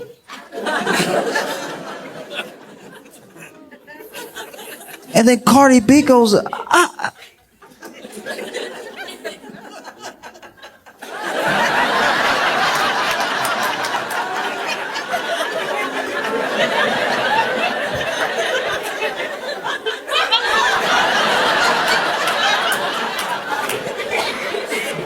like, do I have to say it? No. And then he's like, are you calling my client fat? Are you calling my client fat? All right. Did you call her fat that day? In fact, you called her fat that day, didn't you? And then Cardi B is like, no, I was only calling her the B word. Like, it was really just that. I didn't really have time for anything else, Sort of said that over and over again. Didn't really get to work in any other details. And this lawyer, I don't know, like, even it's like now what we're getting into is stuff that I guess isn't nice, but I don't know how it helps his case, because then he just keeps egging it on. He's like, but you said that and you said other things, didn't you? You said other things. And then Cardi B, to her credit, it starts admitting everything that she said, right? She starts just repeating verbatim in court. She just cursing in court openly, just nonstop cursing in court, right? And he's like, is that what you said? Say exactly what you said. I mean, she's right here, right now. Say it again. Say it to her face. Say it again. And then even Cardi B is like, what is happening? Like, you want me to curse her out again? Like, is this one like a freebie or something? Like, I can't tell what's happening. No, it's like, no, you were so threatened. You were so completely threatened by my client. You know, what makes you so threatened? And then she's like, well, at the time I was pregnant and I was 130 pounds. All right. And then she was like twice my size. You know what I mean? And then once again, he gets on the same thing. He's like, are you calling my client fat? And she's like, no, I'm not saying. She just, you know. No, what? I don't know. What are you trying to say? Say it. Say what you want to say. There's no harm here. Say it. She's security heavy.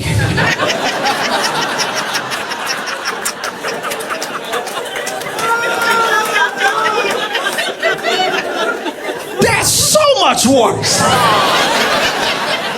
And this man keeps going. He's like, what do you mean security heavy? What are you trying to say? She's security heavy. What does that even mean? And Cardi B is like, you know, she built like she protect buildings.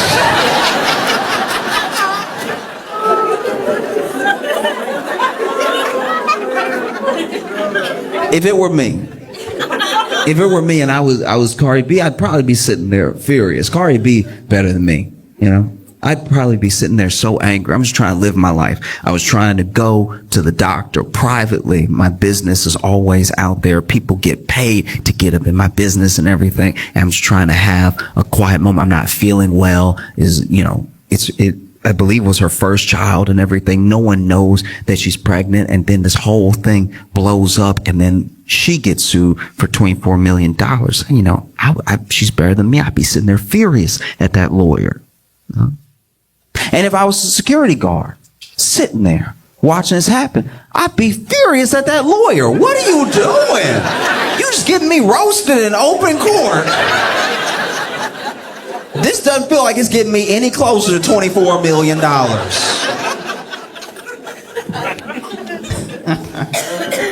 Oh.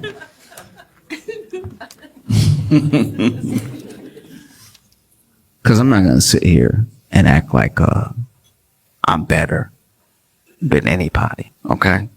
If times get tough, if things get rough for me, I run into George Clooney. It's just me and George Clooney in the hallway. I know I haven't been able to pay my rent or anything. Is his word against mine? I'm gonna see George Clooney. I'm gonna put my hand on the ground. Just gonna.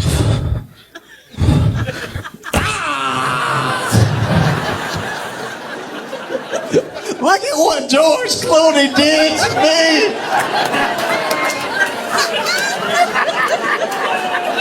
Why would Ocean's 11's George Clooney do this? I thought he was a good man. I can't believe that Ocean 12's own George Clooney would step on my hand like this. What's that you say? He still owns the tequila company?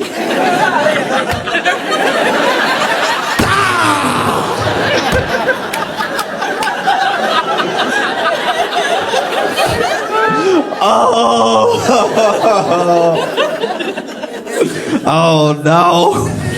Who would have thought Ocean's 13 George Clooney would be capable of something like this? I thought he'd be president one day. Nah, easily. It doesn't have to be George Clooney. I don't even need like A-list. I really don't. If I see Neil deGrasse Tyson times are tough. I run into Neil deGrasse Tyson. I'm throwing a bowling ball straight up in the air and catching it with my head. I was like, oh no! I can't believe Neil deGrasse Tyson did one of Newton's laws of motion to me.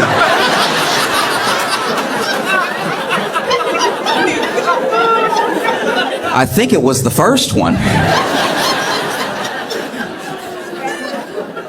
No. Doesn't have any popular person will do, you know? If I see William H. Macy, I'm gonna run into a wall like that dude from the show Fargo. I'm gonna run right into. If I ever meet William H. Macy, he better pray we outside. Because if she's trying to get money out of Cardi B, you know, this is not the way. She over here admitting that she only got nicked. Just a little. That quick. That. And she said that she had to have 2 plastic surgeries. Even brought the plastic surgeon to court, and the plastic surgeon came into court with a picture, right? Now, the plastic surgeon, this is also why I feel like this case is bogus, because she doesn't have a picture of the scratch from the day that it happened.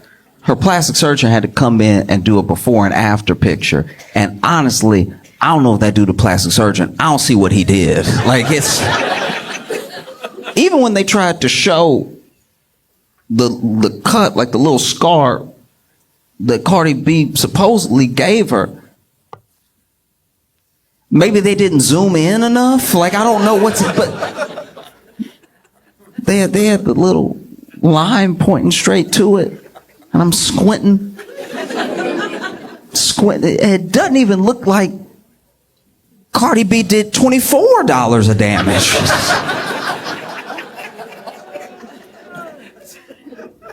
Oh, you try and get money out of Cardi B. This is not the way to do it. All you got to do is make sure y'all are still alone. The other problem, and the reason this whole case feels fishy, is because her lawyers, and I suppose even her, didn't want the receptionist or the doctor that broke them up testifying. That seems suspicious. If I got $24 billion worth of damage done to me, I'd call everybody who was within earshot. You know what I mean? Oh, you heard me. You remember? I was like, oh no, $24 million just fell out of my face, right?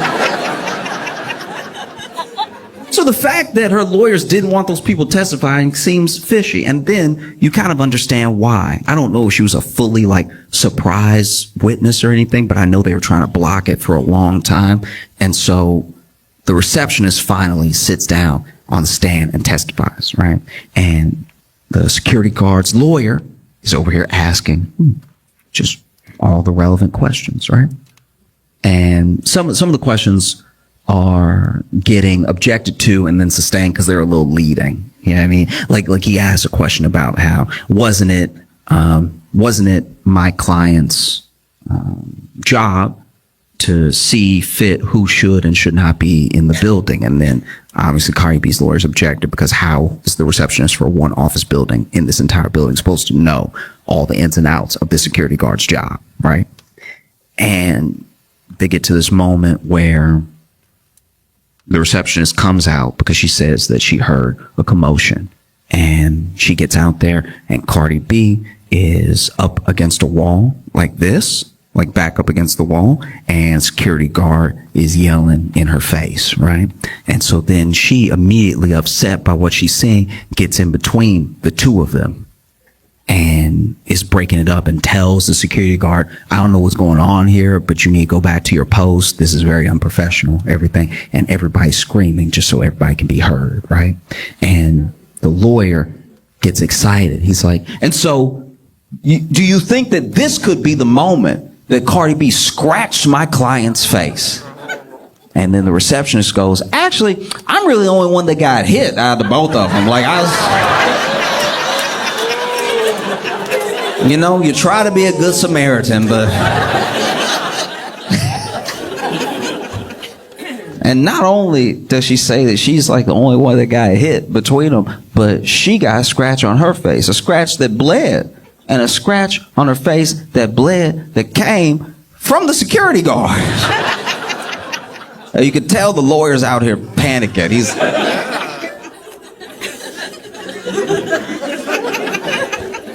Whoops. Okay. All right. And so then he starts, in my opinion at least, sort of like badgering her a little bit with questions to try to like double back from the fact that now it looks like the only person that may have assaulted someone is his client.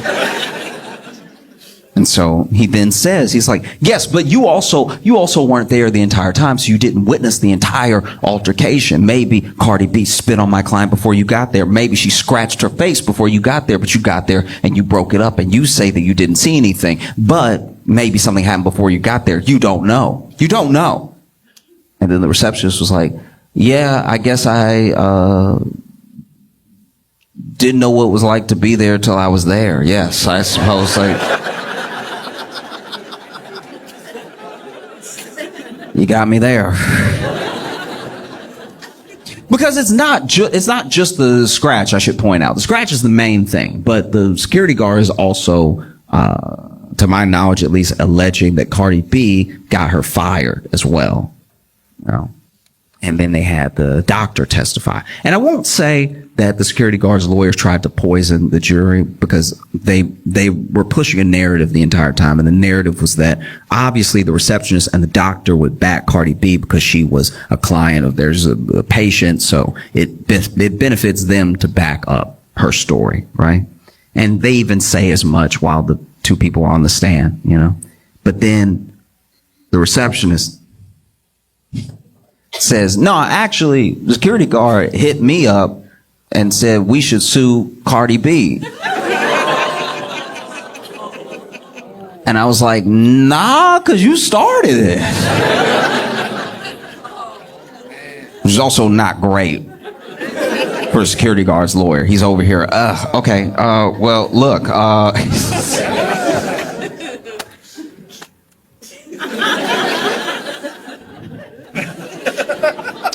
nothing further.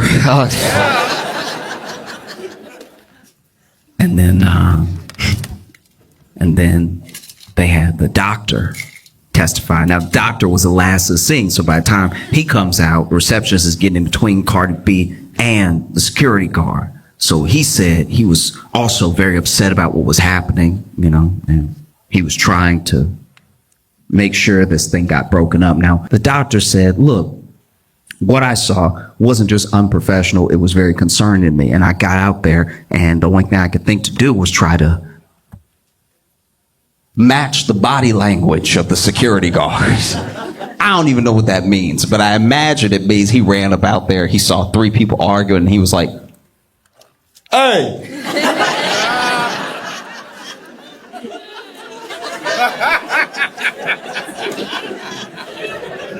Cut that out!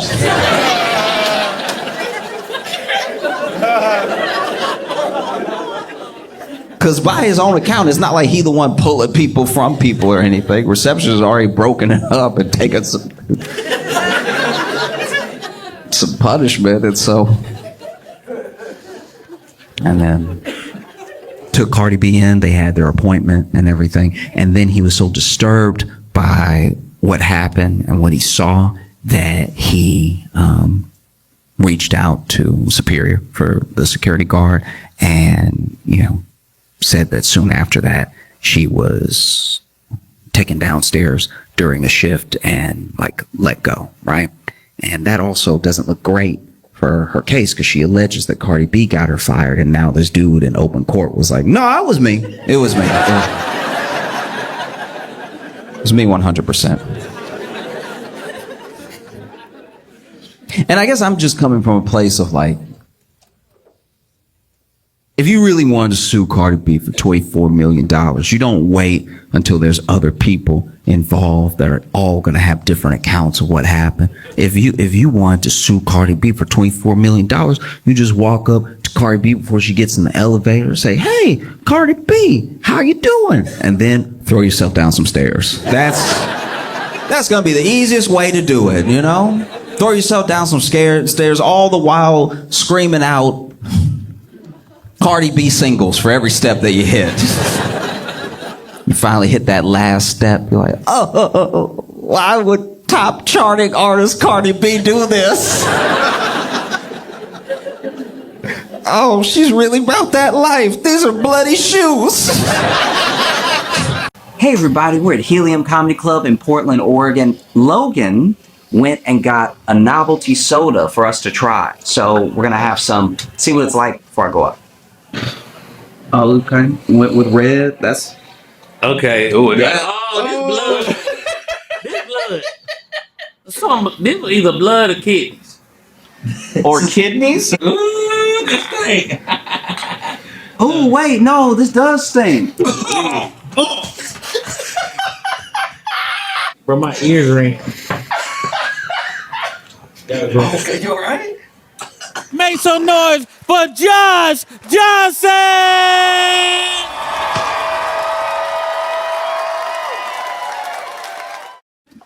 I didn't know that we just wouldn't care anymore. I thought it's weird sometimes, as much news as I read and I watch, that sometimes there's a thing that you think just in your head. Maybe it's because of what matters to you. You're like, oh, this thing, this is going to be huge. You'll see a thing, whatever it is, and you'll be like, this is the thing that's going to wake people up or freak people out, or no one's going to be able to stop talking about it, right? Different for all of us. But then, I don't know if this is a universal experience, but I think it is. Eventually, you get disappointed. You realize, like, oh, wow, this isn't as big of a story as it should be. People don't care as much as they should. Like, everyone's moved on, even though the thing isn't resolved. That's wild. And I didn't know that we would just stop caring about the drones that are flying over Jersey. Like, that seems...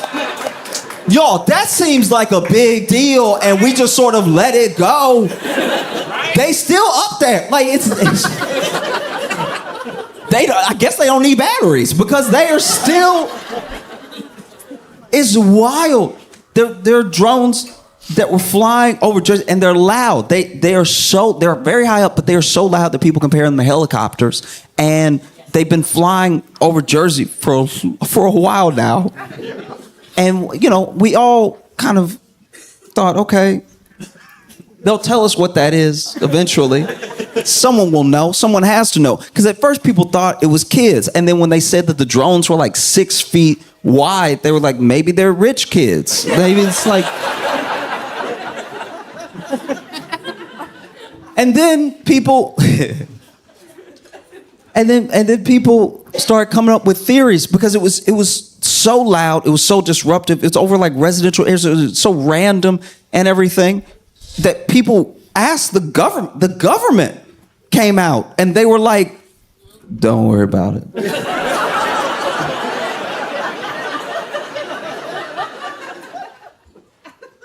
Don't worry about. The government has never said, "Don't worry about it." Y'all, the government said, don't worry about it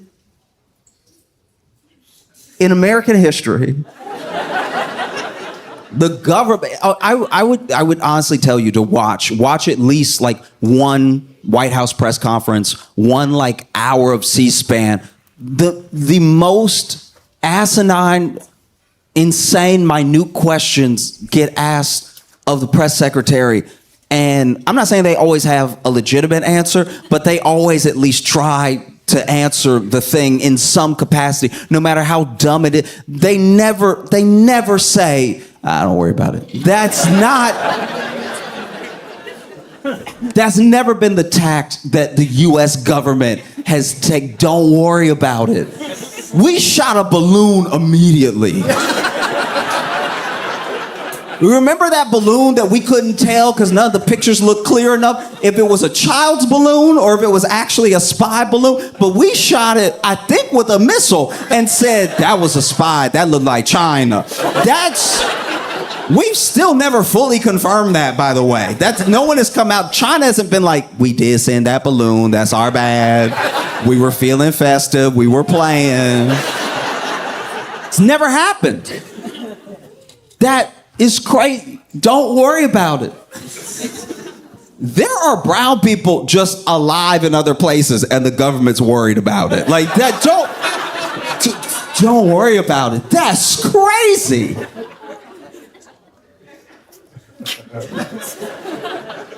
So then people started to come up with their own theories, you know? People started to be like, I don't know. I mean, I think it's a foreign entity. I think it's a foreign entity doing reconnaissance. They're spying on us. It could be China, could be anybody. They're using these drones to spy on us. And I was like, oh, okay. Maybe China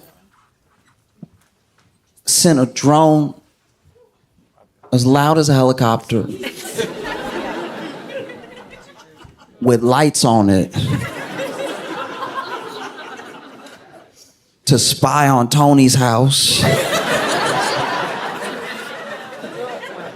Like maybe there is a foreign government that has the money and the resources to send so many, it's like a bunch of them, so many drones over that can just stay up in the air forever and can evade when people try to like shoot them down and everything. Maybe a government has all the money and technology to do that, but they don't have Google Earth.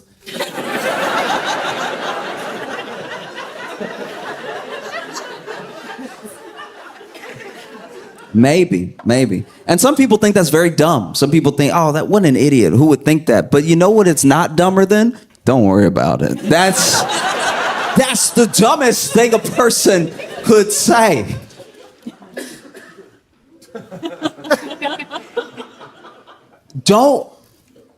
I want to make sure we all understand it. Don't worry about it.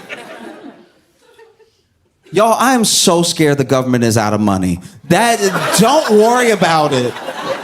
It's the most broke parent thing to say.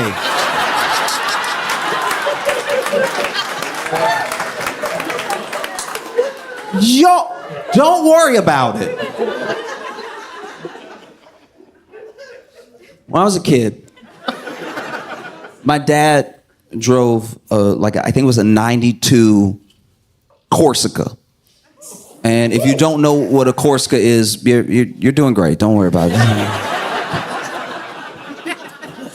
But he drove this 92 Corsica, and the Corsica had a hole in the back on the floor. There was a hole.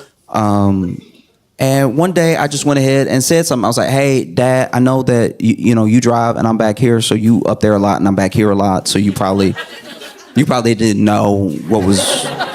I'm just letting you know what's going on back here because you always up there and I'm always back here. But there is a me-sized hole in the floor of the car. So just in case you ever pick me up and then you don't see me and you're like, I swear I just picked him up. Where is he? I probably went through the hole that's in the back of the car because it's a hole. I see the road and we are going fast. Like there's a lot. I thought we were going fast when I looked out the window. When you look through the hole, we're going light speed. Okay? So what are we going to do about the me-sized hole in the back? And he was like, don't worry about it. And I was like, that's because we don't have resources. Okay.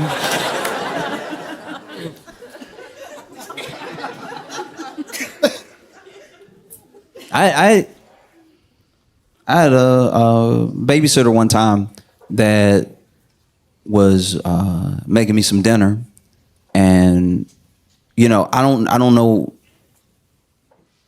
I'm assuming that the babysitter could only cook what we had in the pantry, and I don't know what the ingredients were, but then when I was served the dish. You ever had something where you're like, should this be on a plate or in a bowl?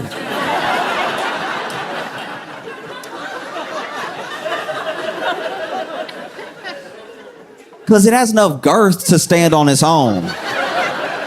But it's soupy enough to need some collection, to need some guidance as a dish on where to be, you know? And so I asked my babysitter, I was like, what is this?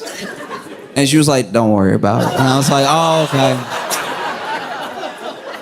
This is a broke meal. That's what's been cooked for me right now, is something that only happens when you have ingredients that cost 23 cents and you put them all together to make a full $2.25 meal. The only thing that you did to cook it was add heat, but you didn't cook. It's all hot. Broke ingredients together on a plate that should be a bowl. Because there's a lot of water running off the side. But don't worry about it, all right? Okay.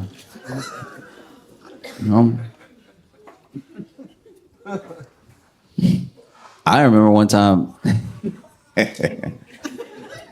my shoulder was popping a lot.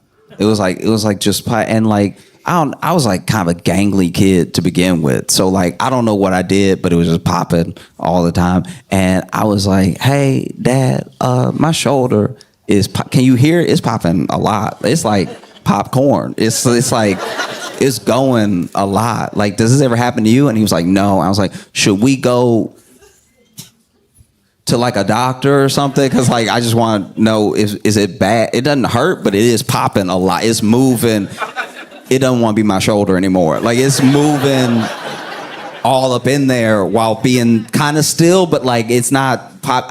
It doesn't hurt, but it's a lot of movement." And my dad was like, "Don't worry about it." And to this day, my shoulder pops quite a bit.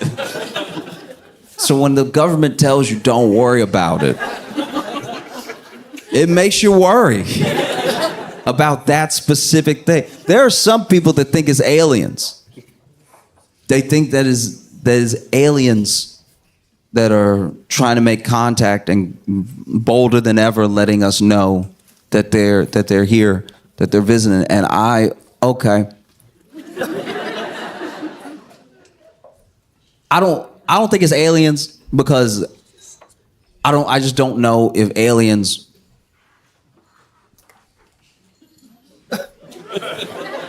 I'm really not being disparaging when I say this. I'm just being honest. If you cross dimensions, I don't know if Jersey would be the first stop. And that's...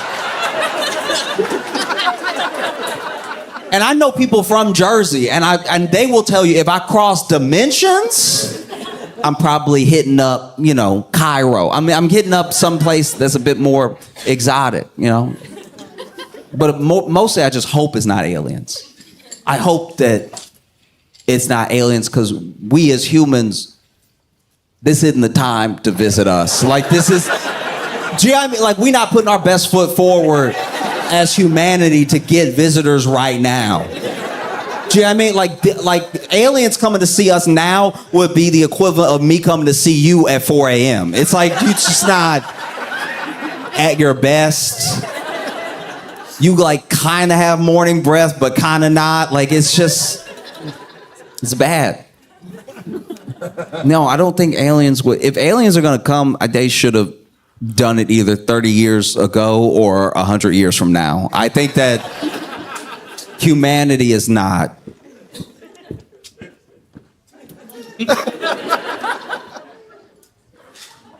We're not good for visiting right now. Yeah, you know I mean, like it.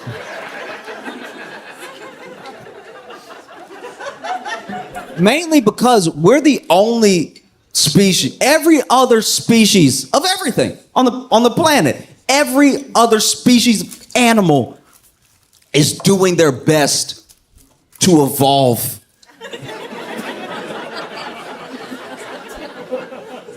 They're trying to go in the direction that forwards the species that, do you know what I mean? That they will still be around. Hopefully, in spite of us, by the way, they're doing everything that they can to still be frogs. Frogs have the sense. There will be a frog off by itself doing something weird that the other frogs are like, don't go over there. Don't like that's not gonna help. That's not helpful at all. And the frog will be doing something like jumping upside down or whatever, like just bouncing upside down over and over again. And the other frogs are like, don't mess with that. Because they know it doesn't help. They don't look at that frog and go, he just asking questions.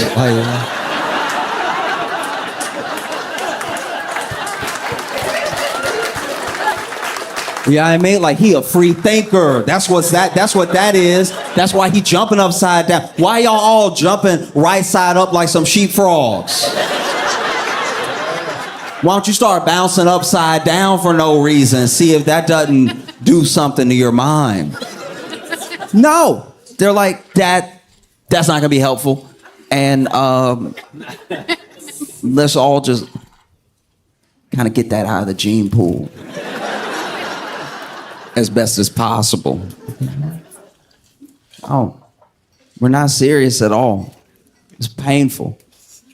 Genuine. And I'm not just talking about like Americans, by the way. Like we're so self-referential sometimes that it's like any critique of humanity sometimes sounds like I'm just critiquing the. I'm talking about people, all of us, planet Earth, all of us. We're not doing the things that would take to make a better world for us.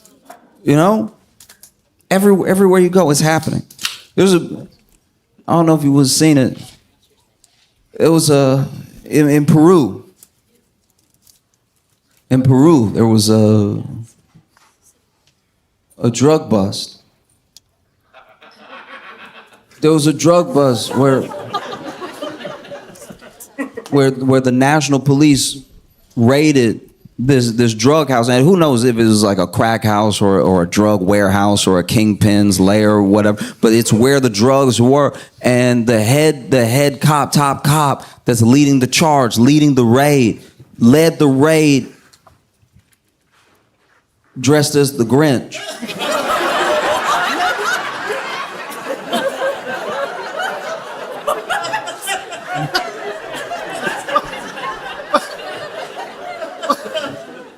That's unfair to everybody in this situation, all right? That's not right. Imagine, you in there. You deal drugs, you cook drugs, whatever, but you putting the drugs in a little baggie. And then you hear a boom, boom. Somebody has knocked down your door. And you look up.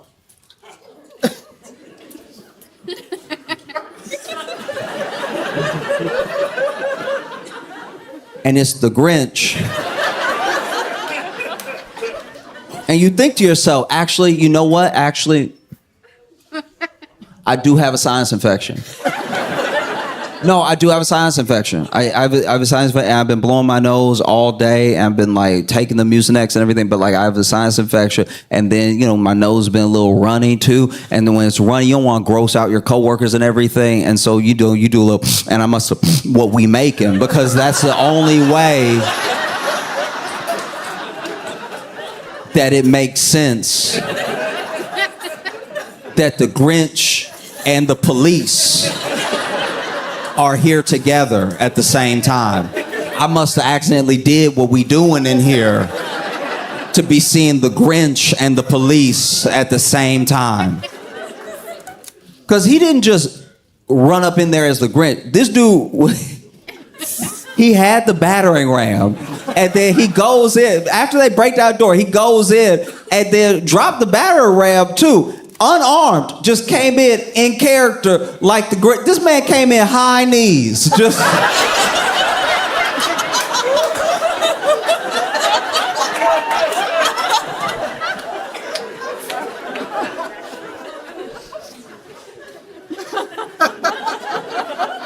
This man came in high kneeing like the Grinch.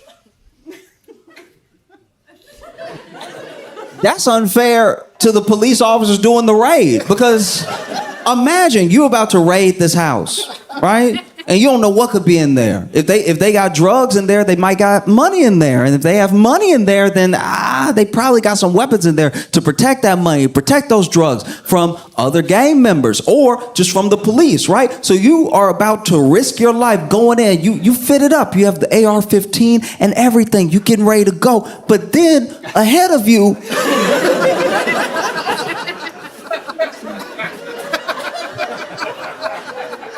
your leader is going in dressed like the Grinch. And then he battered the door down and run in. You got to run after him and make sure not to accidentally shoot him while he over here high-kneeing in front of everybody, moving all crazy.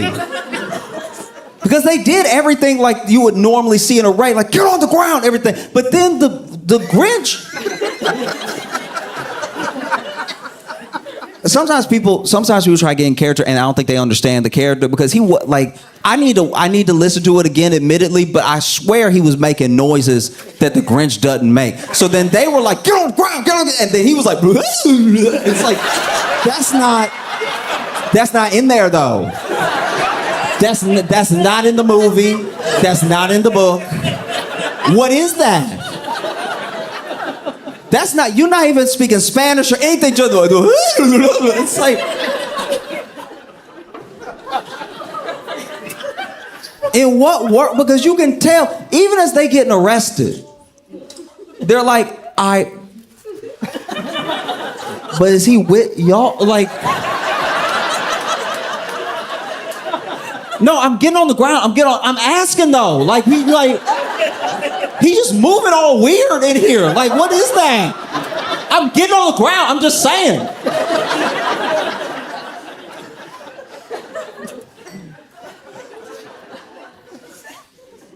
You know, you see a country like Peru. I don't know the drug laws. I don't know the sentences that crimes like that carry, but I can tell you honestly right now that they subjected those people to cruel and unusual punishment because they caught them, right? And then I think the three main ones, they made them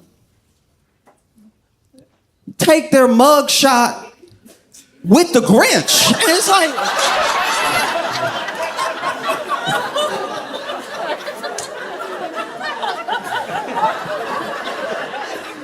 what other reason could there be other than to ruin a person's life? To completely diminish all street credibility than to make them take a mug shot with the grit. They over here, and I'm sure they didn't answer any questions because if you can Google this, look at the picture later. You see them in the picture being like,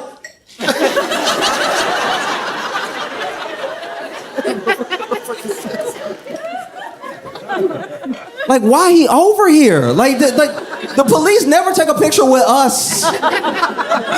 It's three of them lined up holding. And then the Grinch over here taking poses.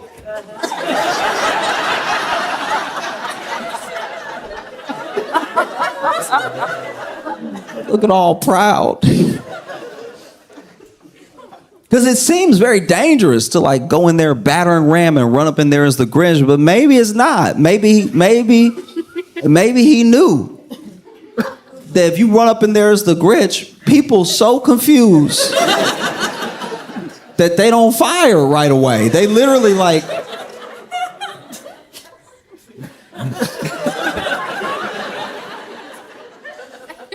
You see the Grinch, right?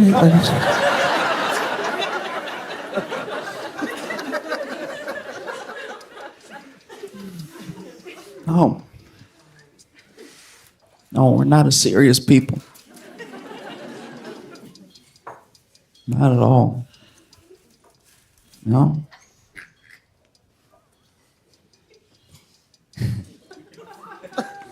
It's okay. I've been very excited to come back to Portland because I came here in February for some shows, And normally, when you do comedy, you go places like once a year, because usually when you go somewhere, the place you went to is like, that's enough.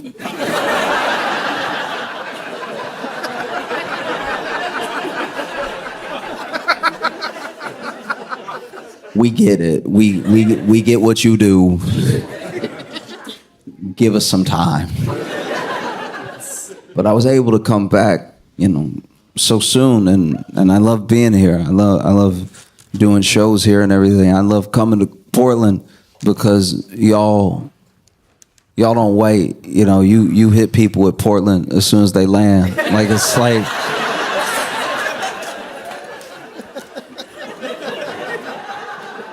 I landed in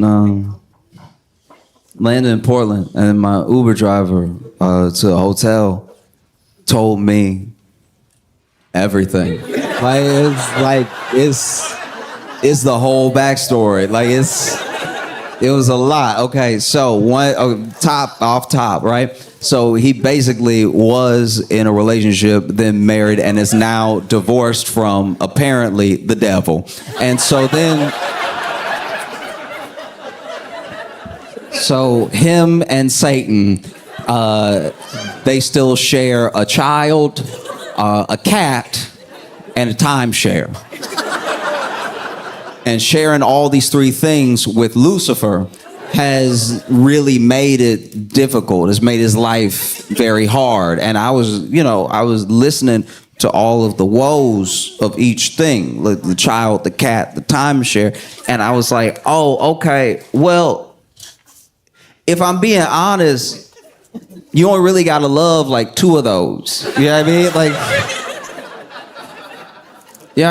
Like the timeshare. The whole point of a timeshare is that sometimes you're there and sometimes you're not. So like, just be there when the devil's not there, and then let the devil have it sometimes, because that was always what was gonna happen. The cat, look. I know you love the cat, and the cat loves you, and Satan's in the way, but I promise you, if you get a cat that look like that cat, it'll be like having that cat. I can almost guarantee. I'm not saying every cat is the same. I'm just saying that a lot of cats, when he described the cat to me, he was like, oh, she likes to cuddle sometimes, and she sleeps most of the day. And I was like, that's cat. If you could get one that looked just like her, you'll feel like she there. You don't even have to clone her. That is a cat, up and down. That's everything you just described is everything I've ever known a cat to do. So, little standoffish sometimes, likes to sleep a lot, climbs a little bit. Yep, you have a cat, sir. No need to share custody on this one. Just get an extra cat, and then that way, if you have two cats. Actually, you know what y'all need to do? Y'all need to reverse parent trap this thing. You get a cat that look exactly like that cat, and you put them in a room together, and then you just shake the door a little bit, and then when you open the door, you each just grab a cat, and I guarantee you, it'll be like having that cat, right? And then it's like a Schrodinger's cat, because you won't know if the cat is the cat or if the cat is your cat. And you can just enjoy life with your cat that's yours in your head, or not. Who knows? No one cares. The cat won't care. I guarantee you, the cat does not care. This whole custody battle over the cat, sometimes it's at your place, sometimes it's at hell with Satan. That whole thing is nothing to the cat. The cat is like, I'm a nap regardless, right? The child, yes, that is rough. To be fair, that is very rough. You share a child with someone that you can't stand, and if anything, I think that y'all should probably really figure out your differences, because you seem to have so much anger, and from the story that you're telling me, the devil also has a lot of burning fire, anger towards you, and I don't know. I mean, the opposite of love isn't hate, it's indifference. If you really didn't care, you would know that you've fully fallen out of love with this person. But because you still have so much passion involved, you should really check in on that, because that's something that you got to be careful, because, what if in all that passion, maybe y'all rekindle a little bit because you care so much. And then what if you accidentally, just in a fit of passion, y'all make another kid? That would be like the cat thing, but worse, because the cat thing is a solution. Two kids with someone that you hate is a big problem. That's double the problem, right?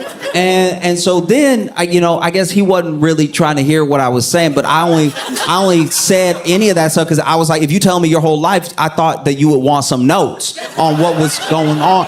I didn't think that you would tell me your whole life and then just be expecting me to. You might as well talk to yourself when you're in the car alone. If you don't expect me to respond to any of it, so then I just laid it all out for him the way that I saw it. Go ahead and let the devil share your timeshare and everything. Go ahead and get another cat. Make sure you figure out the problem so that you can raise this child in a healthy environment. And I don't know if I rubbed him the wrong way or something, but he was like, hey, we've been here. You can get out at any point. And to be fair, we had been at my destination for 15 minutes. I was just sort of in the car chopping it up with him because honestly, we got to my hotel during the timeshare portion. So the cat and the kid was just, I was trying to get my thoughts out real quick. And he was like, yeah, but I do, this is my job and I'm trying to leave, right? And I was like, all right, but I just thought that maybe it would be helpful. Yeah. I thought it would help, to let you know. And hey, you a good person and everything. You clearly an open person. You told me everything, and you don't know me at all, and you don't know who I'll tell. And so the idea that you're so trusting is both a pro and a con of being in relationships, because it's you're trusting enough to pour out your heart to a total stranger, but also sometimes that trust can either be betrayed or misused, which is what it sounds like the devil did to you according to your story and everything. And he was like, I can get your suitcase for you if you need.